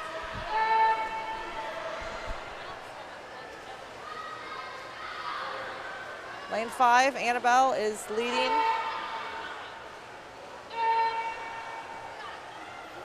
So that may make us 2 for 2 with Annabelle's in this race. I think so. The 11-12s on Annabelle at round 1, and then 10 and unders. She looks like she's still finishing strong.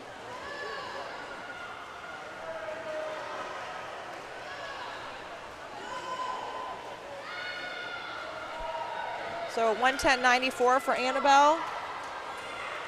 And for Maddie, she didn't quite hit the touchpad. So we'll have to correctly. Correct, yeah. They'll have to put that in here a little bit later. I would imagine that it wouldn't take them too long, limited number of swimmers. But we can do, I'm still waiting on the girls 10 and under 50 free. They haven't completely finished that one up yet for some reason.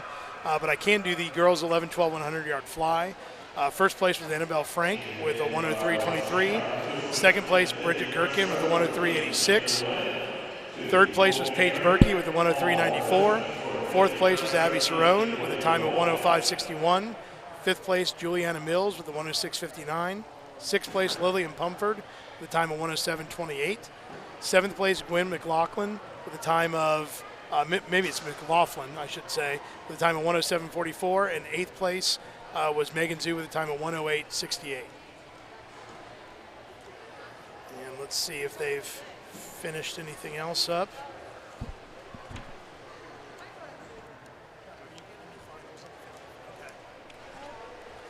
So we, let's see, still are waiting on the 50 free results, and we'll get you the 10 and under 50 free results, and we'll get you the 10 and under fly here as soon as we can.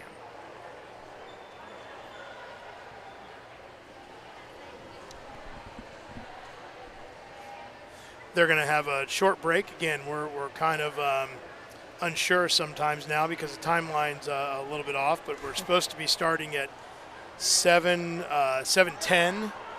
Right now it's 7:18. So apparently we'll be starting a little bit later, but we're not sure how much later. So we may take a short airtime break here until we're there, and be back when we're ready to go with that 50 breast.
Results for the girls 10 under 50 freestyle. Eighth place was Terry Miller. Seventh place, Natalie Cage. Should be Pepper finished sixth with Delaney Anderson fifth. Catherine Howard fourth. Eva Scott third. Nicola Murphy placed second. Eva, congratulations to our winner with a time of 29.07. Trevor Timothy YMCA Kennedy Slicer for the 11, 12-year-old 100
Results for the 10 and under 100 butterfly. Third place was Ella Serrano. Second place went to Maddie Lee, and congratulations General Osiris. And fourth place was a world champ, going 9-4 winner of our 100 butterfly 10 and under.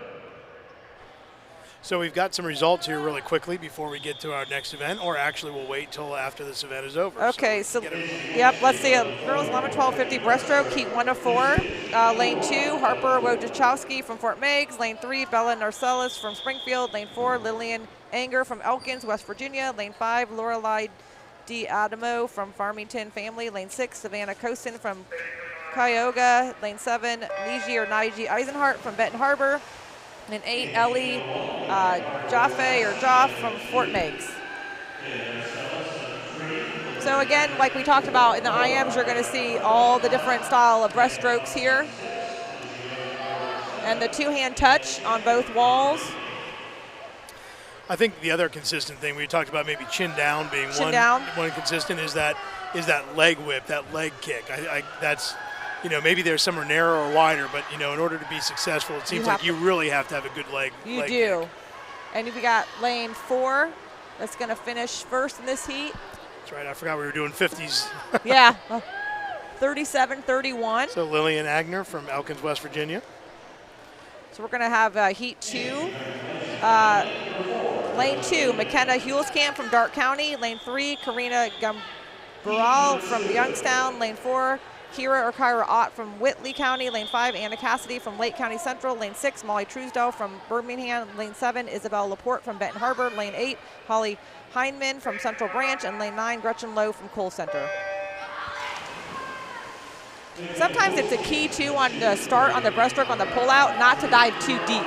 Yes, yeah, I would agree, because you're not allowed to take your second stroke, I think, until you break the water. Is that it? So That's correct. If you're really deep, it's going to take you a long time, and you're going to lose all that momentum. Because you're gliding under there, and you can't do what you need to do. So we got lane 2, 4, and lane 9 here. Lane 9 is looking really strong. And she looked. Did she look? Oh, boy. Oh, well, boy. But she's picking it up. She's I don't picking know. it up. Yeah, lane 4 is going to be tight between lane 4 and lane 9. Lane 9, I think, got her, yeah. 36-19. So that was Gretchen Lowe, I believe, from Cole Center. And then in second place in that heat was lane 4, which was Anna Cassidy. So lane 3, or heat 3 of 4. Lane 2, Kate McNamara, Rapid City. Lane 3, Madison Meeting from Ashland, Ohio. Lane 4, Nora Grasso from Greater Flint. Lane 5, Ella Salenbean from Lenawe County. Lane 6, Leah Cloggis from Louisville. Lane 7, Katarina Ataya from North Canton. Lane 8, Cece Shaw from Lima. And lane 9, Janie Labarge from Birmingham. Yeah, it seems like on that pull-out, if you can break the surface right as you are starting to hit that second stroke, that would be a big advantage. But I would guess that really takes a lot of practice to be able to do that. It does. A lot of girls hitting the wall at the same time there. We got, looks like lane 6. Yeah, lane 6 looks to have a slight lead. Lane 5 is making up some ground, though. It's going to be a really tight finish. Lane 4 is pulling in, too. So those 3 girls are going to be really tight there for 1, 2, and 3. And lane 6, it looks like out-touched. First place, lane 6 with Leah Cloggis. And in second place in lane 5 was Ella Salenbien. And lane 4 was, third place, lane 4, Nora Grasso from Greater Flint. So heat 4 of 4, lane 2, Riley McLemmon from Greater Flint. Lane 3, Olivia Camp from Birmingham. Lane 4, Lola Durr from Springfield Family. Lane 5, Lila Glenn from Grand Traverse Bay. Lane 6, Anna Helmuth from North Canton. Lane 7, Lena Lambert from Springfield. Lane 8, Maddie Bell from Youngstown. And lane 9, Olivia Mesner from Rapid Area.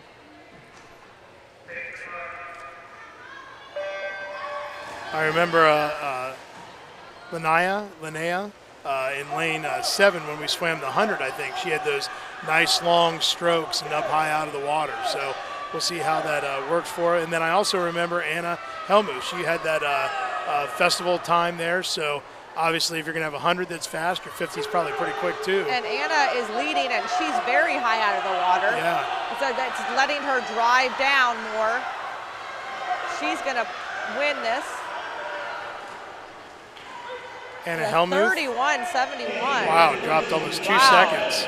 And Lila Glenn from Traverse Bay at 32:32. She took second. That's a great time. So great times.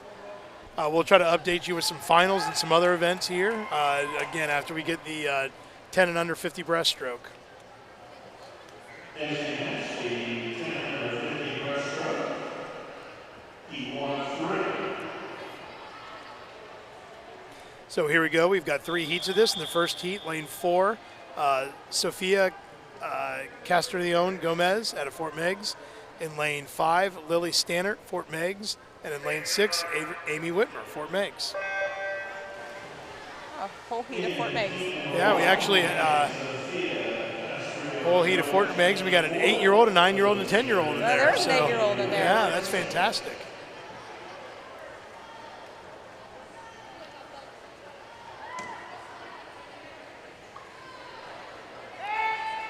Lane 6 touched first at the wall. Lane 5 had a pretty nice pullout to make up some ground. Now these two have, I'd say, similar styles of breaststroke. And that could just be the coaching from Fort Meigs. It could be the coaching, yeah. All the same teams, so maybe a lot of the same drills and same ideas there. So lane 6 won that heat.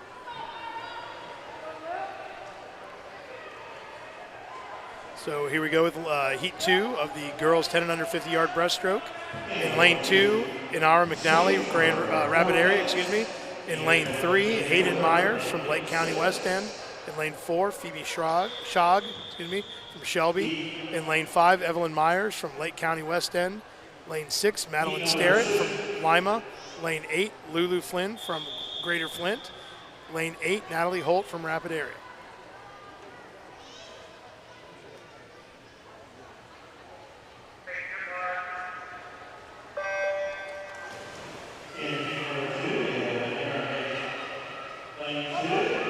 Really good pull out by lane 5. Lane 5.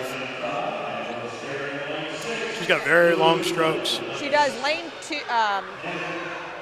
yes, has a quicker stroke. She's leading right now. Actually, I think it's lane 8, actually, 8. yeah. Natalie Holt has yes, she a lead. is, and she's pretty high in the water. She's really driving forward. So she's going to win this heat. Looks like lane 8 and lane 2, I believe. And there may be some lane really close there with lane 3. Some good times in there for those girls. They dropped some time. So first place was lane 8, that we said was Natalie Holt. And second place was lane 2, Inara McNally. So here we go, third and final heat here for the girls 50 breast. Natalie Beatty in lane 2 from Birmingham. Ashlyn Cyrek from Fort Meigs in lane 3. Tara Gibson from RC Durr family in lane 4. Shara Sroof in lane 5 from Miami County. Samantha Schroyer in lane 6 from Fort Meigs. Kendall Simpson in lane 7 from Ashland area. In lane 8, Charlotte Baxter from Fort Meigs. And finally in lane 9, Violet Adams from Lenawi County.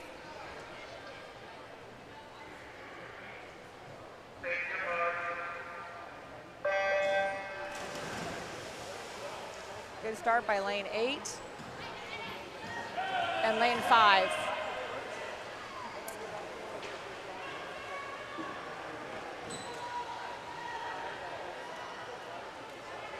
Lane 5 is going to touch first.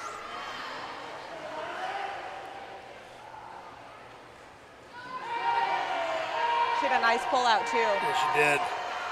Lane 7 is making up some ground. She's got a quick turnover, but I think you're right. Lane 5, and then it looks like lane 4 are going to be our top 2 finisher in these heats. Lane 2 over there too. Really close, yes. So lane 5, Cher was our first place finisher, and our second place finisher was lane 4. Excuse me, I was having trouble seeing the board. Tara Gibson from RC Durr. So I think we are going to have a little bit of a break before we start our free relays. So let's get to some results that we can get to. We do have the finals for the girls 10 and under 50 free. First place was Kennedy Schlosser with 29.07. Second place was Malin Murphy with a 29.16. Third place was Ava Scott with a 29.24. Fourth place is Catherine Howe with a 29.62. Fifth place, Delaney Miners, 29.79. 6th place, Sydney Randecker with a 29.91. 7th place, Allie Page with a 29.95. And 8th place, Carrie Diller with a 30.04. Also, we have the girls 10 and under 100-yard fly.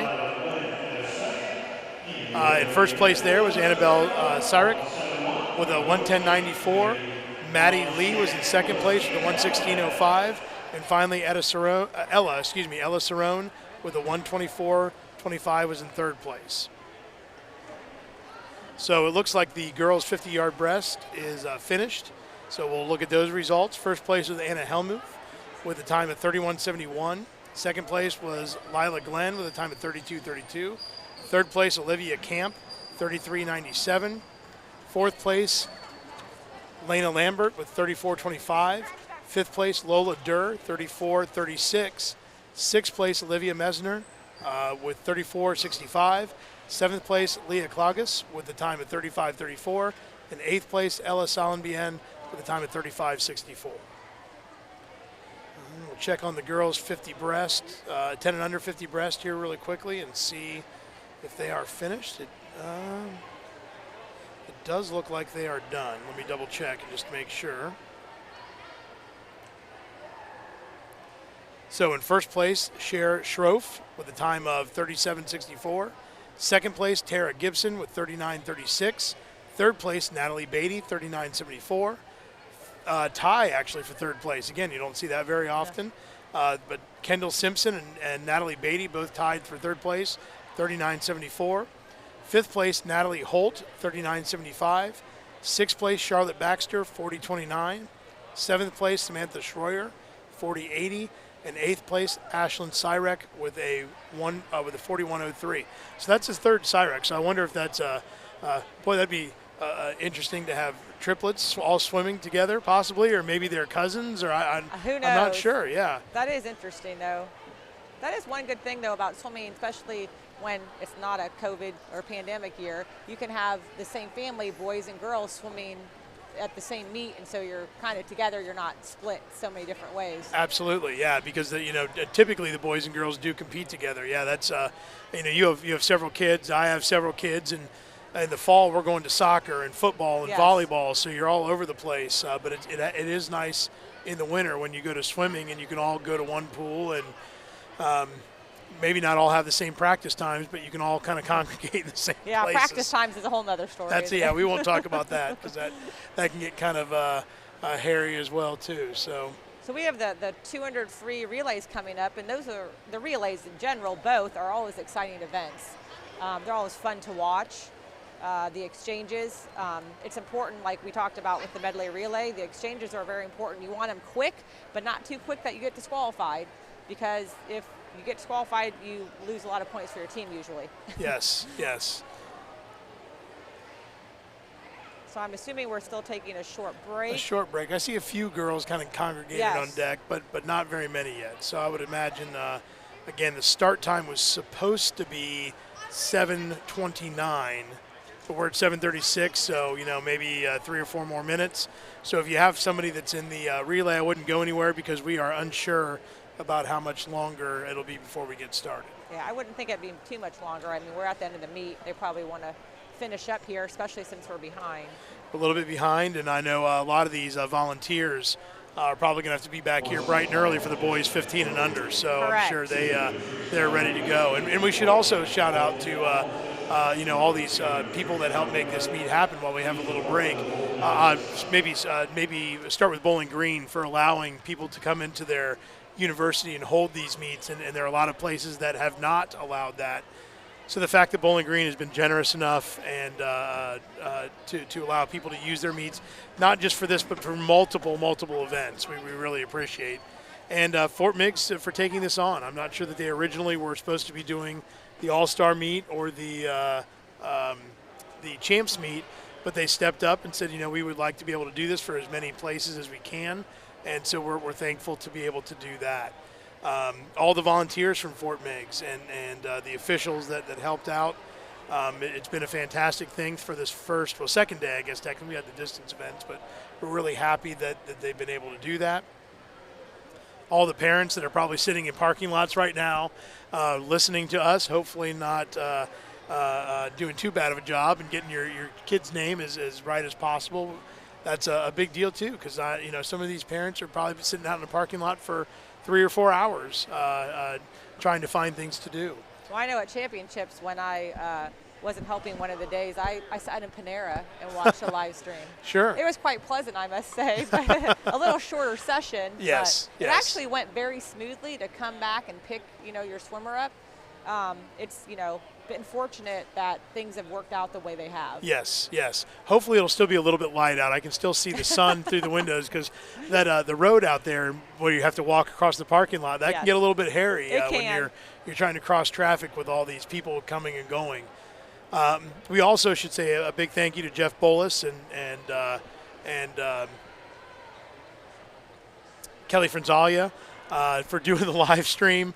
We're standing up here talking, but they're doing all the technical parts, making sure that everything is going smoothly, and so that's been a big bonus this year to be able to have the technology that when the parents can't show up, you at least have some method that you can watch your kid be able to compete. I know that's been very, very difficult for some parents to not be able to do that, and we've been very fortunate, Northwest Ohio, that Jeff's been able to take care of a lot of these, not just YMCA meets, but high school meets and other things. So we feel very lucky about that. I think we also definitely have to thank all the coaches that have put in time, of course, and also with all the rules they have to follow. Whether it be how many swimmers they can have at practice or in a lane, kind of keep track of the kids with their masks, and they're on the deck and all this stuff. So, great shout out to the coaches of all the swim teams. Absolutely. Sometimes being a coach, a head coach, or any coach, the worst part of the job is the paperwork and all the things you've got to do. And with this year, that has definitely multiplied. And I'm sure they feel that the best part of their experience is when their kids are in the water and they're actually coaching. Yes. So they certainly are looking forward to these restrictions lifting as soon as possible, as I think we all are. So. Yeah, and good luck to everyone with whatever summer swim season they have. Whether you're in just a summer swim league or you're doing USA or you're doing greater things, good luck to everyone for Absolutely. summer. And good luck to those swimmers that are going on to the festival. Yes. I'm imagining that many of them are going to go down to Oxford, Ohio. But I would think so. I'm not quite sure how the grouping ends up working, but good luck to all those swimmers. I think it's in 2 weeks that they are down there. So. Well, and Oxford, Ohio is a beautiful campus. Absolutely. And especially during springtime, they've got all sorts of flowers that hopefully will start blooming soon, but we're a little maybe far away from that. But it's a great campus, so hopefully they'll enjoy their time down there. Absolutely.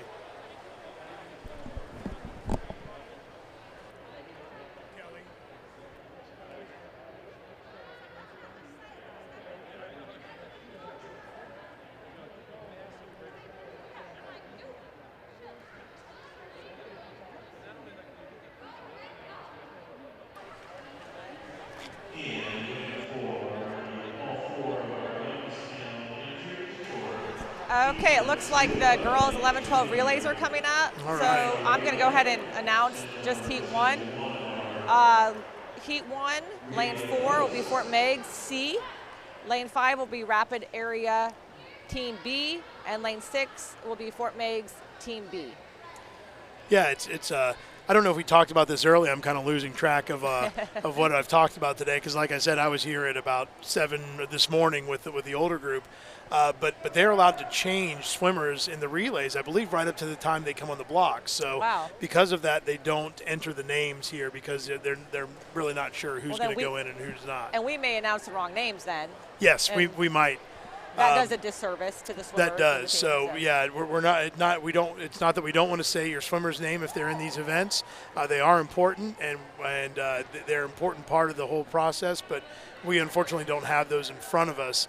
However, again, if you do have Meet Mobile, I believe the corrected ones will show up in Meet Mobile, if not right away, at some point in time.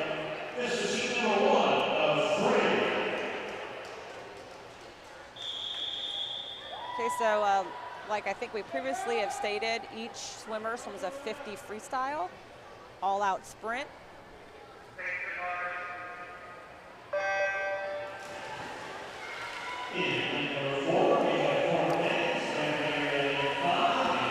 And these are the really fast ones. Obviously, freestyle is usually the quickest of the strokes, and so you get 4 of them swimming the freestyle, and you just go and go as fast as you can. Right now we have lanes 5 and 6 that are pretty close together. Interesting to watch the takeoff, the exchange, I should say. Oh, pretty even exchange, I would say. Yes. We had talked a little bit this morning, you know, I don't know that it's standard, but a lot of the normal races, and even when you go into the computer program, they recommend that you swim your second fastest swimmer first, then your third, then your fourth, then your anchor is your fastest. But we noticed a little bit this morning that there were some teams that actually put their fastest swimmer first. Yes, and that's actually a coach and a kind of how you know your swimmer situation, because yes, like you say, if you put it in the computer, they'll just like, it'll put how the computer does it, like you Correct. said. But sometimes you have to think some of your swimmers may be a better start-off swimmer. Sure. And some swimmers may be a better one, maybe that is like come from behind swimmer, or someone may be a better finisher. So it's kind of, you just kind of have to, depends on your swimmer. Get a little feel for that. Yeah, get a feel for that. So right now we have 5 that has extended their lead. And that is Rapid Area YMCA B team. And then Fort Meade's B team is second.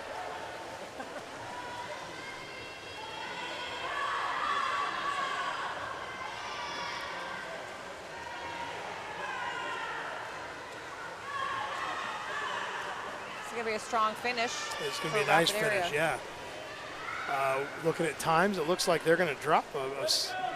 Oh, I was looking at the wrong one. So still dropped a little bit of time, about a half a second. So that's pretty good. Well, in the 50s, like we talked about before, it's hard to drop when you're already swimming really fast. It's hard to drop a significant amount of 50 free. So, absolutely. So heat 2 of 3, lane 2, Putnam County A, lane 3, Grand Traverse Bay A, lane 4, Youngstown A, lane 5, Birmingham A, lane 6, Ashland A, lane 7, Worcester A, and lane 8, Farmington A. This looks like time-wise, pretty good heat. We're close together. Oh, we're a little behind. We haven't got all of our teams out here yet, so it may take us a second. I saw one team, and I thought they were all out here. Didn't look up again. Maybe there is a little miscommunication. I think these girls, again, when you can't see at home, but the way they have this arranged, they have a number of teams that are down on deck and bleachers. That's true. But then they have a number of teams that are up in where the normal fans would sit alongside the 50-meter length, and then many teams behind us in the bleachers that are the 25 length.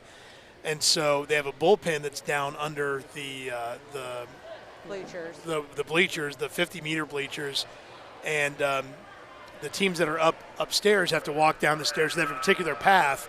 So I think the team that was out there first was on deck, and so they just walked right to their spots. And probably. The other teams kind of had to go there. down and go through the whole gambit to get out on deck. So,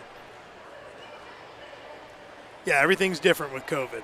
Everything you thought you knew in the water, it all looks the same, but outside the water, it definitely has been a different year.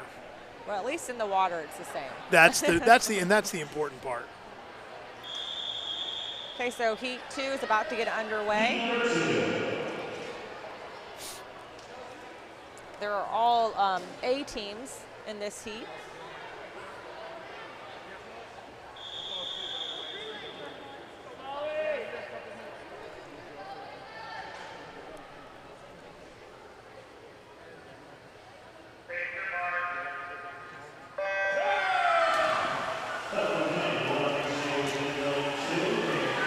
A fairly even start for the most part.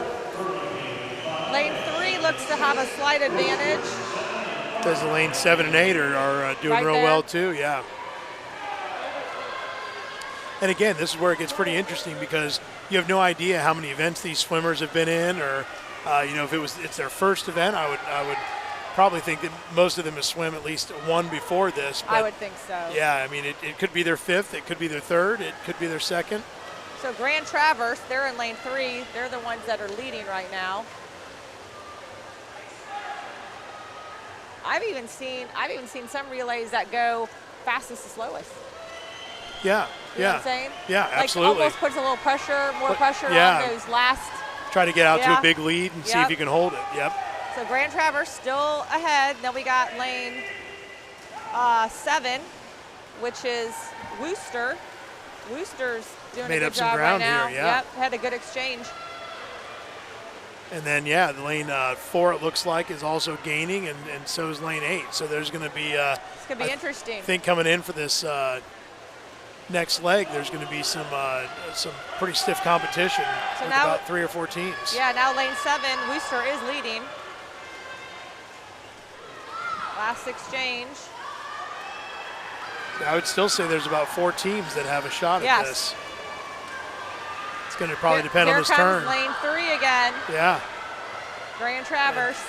She made up a lot of ground on that turn. And again, lane 7 is breathing away, so she can't see her down there. Yeah, I think lane 3's going to get it. I think she's going to get her, but it's going to be close. Yep. By about a stroke. So Traverse City, we said, was that? Grand Traverse Bay. Yep. Grand Traverse Bay, Michigan.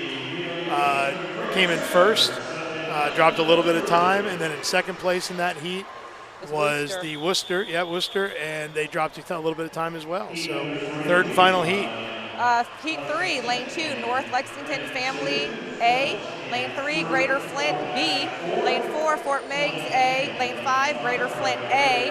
Lane 6, Rapid Area A. Lane 7, Tip Community A. Lane 8, Central Branch A. Lane 9, Springfield Family A. So here we have Greater Flint that have A and B in the final heat. Yeah, they've got some fast swimmers. Uh-oh. What happened? Oh, I saw a lifeguard come over, but we just had a block that was not cooperating. Well, sometimes it's hard to move those start things back. Absolutely.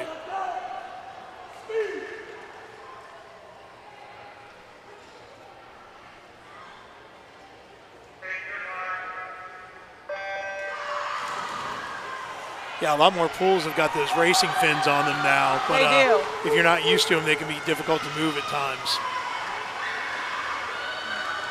Well, we got a pretty good group going here. Right there in the middle of the pool, they're all pretty bunched together. Lane 4 is a slight lead.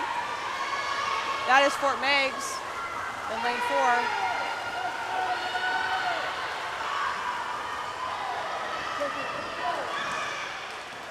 Looked like a fair exchange there. 4, 5, 6, and lane 9 or lane 8 is picking up 9. I'm sorry, lane 9 is picking up some ground. Fort Meigs is still holding on.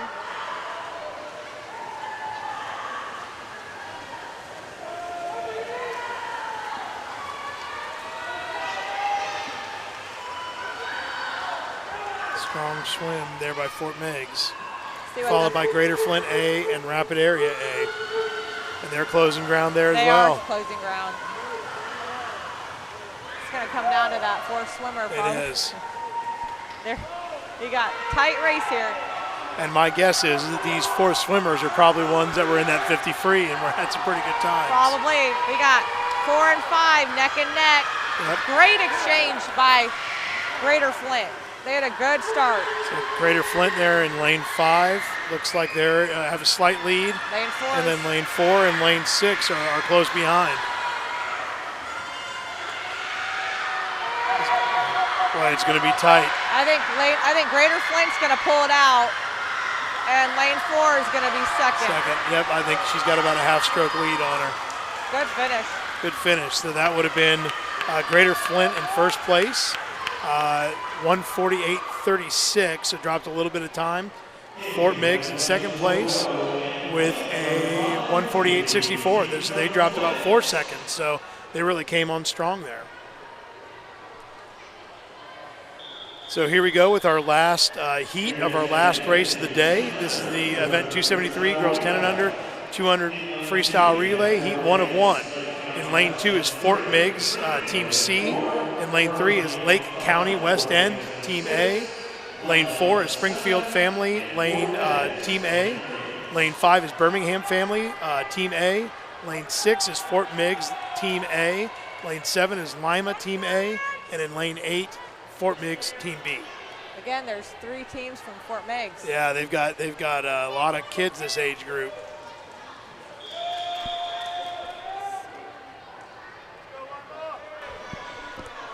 So it should be a good race between Birmingham and Fort Meigs according to seed time. Yeah, and again, it's these girls have been here, and I recognize a lot of their suits and body types and faces. So we've got a lot of swimmers here that have done some swimming today. Oh, that was a tough one. Lane 5 flinched a little bit, but she seemed to recover. I missed that when I was looking down at my sheet. I need to keep my eyes up a little bit more. On the wall, a lot of about 4 swimmers there, all about the same time. Fort Meigs is slightly ahead right now.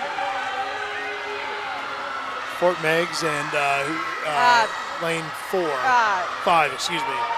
Oh, Birmingham. Birmingham, yeah. Yep. Oh, that was a great exchange for Birmingham. The 2 we kind of predicted at the beginning.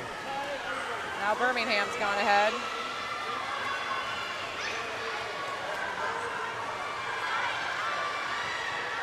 Both Springfield and Lima are hanging in there.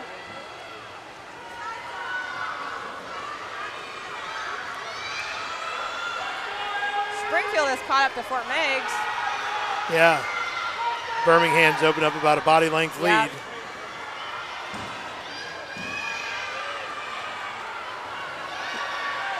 Those first 3 swimmers have gotten out there a little bit ahead of all the rest. They have.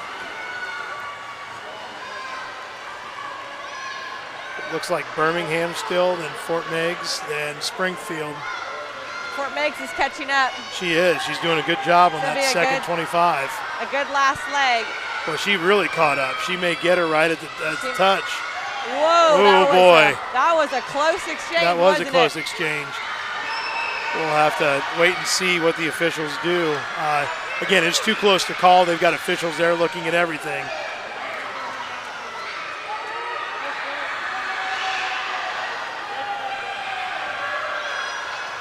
Well, Greater Flint is going to pull it out unless the officials say something different. Unless they say something different. I don't know. It may just have been close. It was a good start. It was very close. But you want to push it a little bit. Yeah, you do. So I'm going to say it was a good start just because you want to do that. So that was Greater Flint. We said with the with first place. Yes. I'm sorry. Birmingham. Birmingham was first. Fort Meigs was second, and Springfield in third. And then Lima fourth. So, well, we'll read the results as we get them. Again, these are always unofficial until the meet finishes up.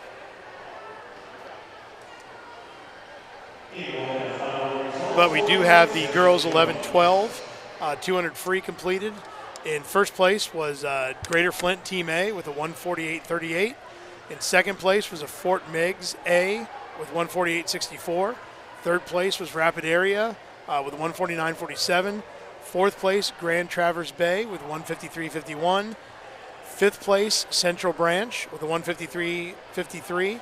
Sixth place, Worcester, Ohio with a 153.99. Seventh place, North Lexington Family with a 154.24. And eighth place, Springfield Family A with a 154.64. So we'll wait for a second here and see if we can get any official results for the 200 free, but we may have to wait a couple minutes for those, yeah.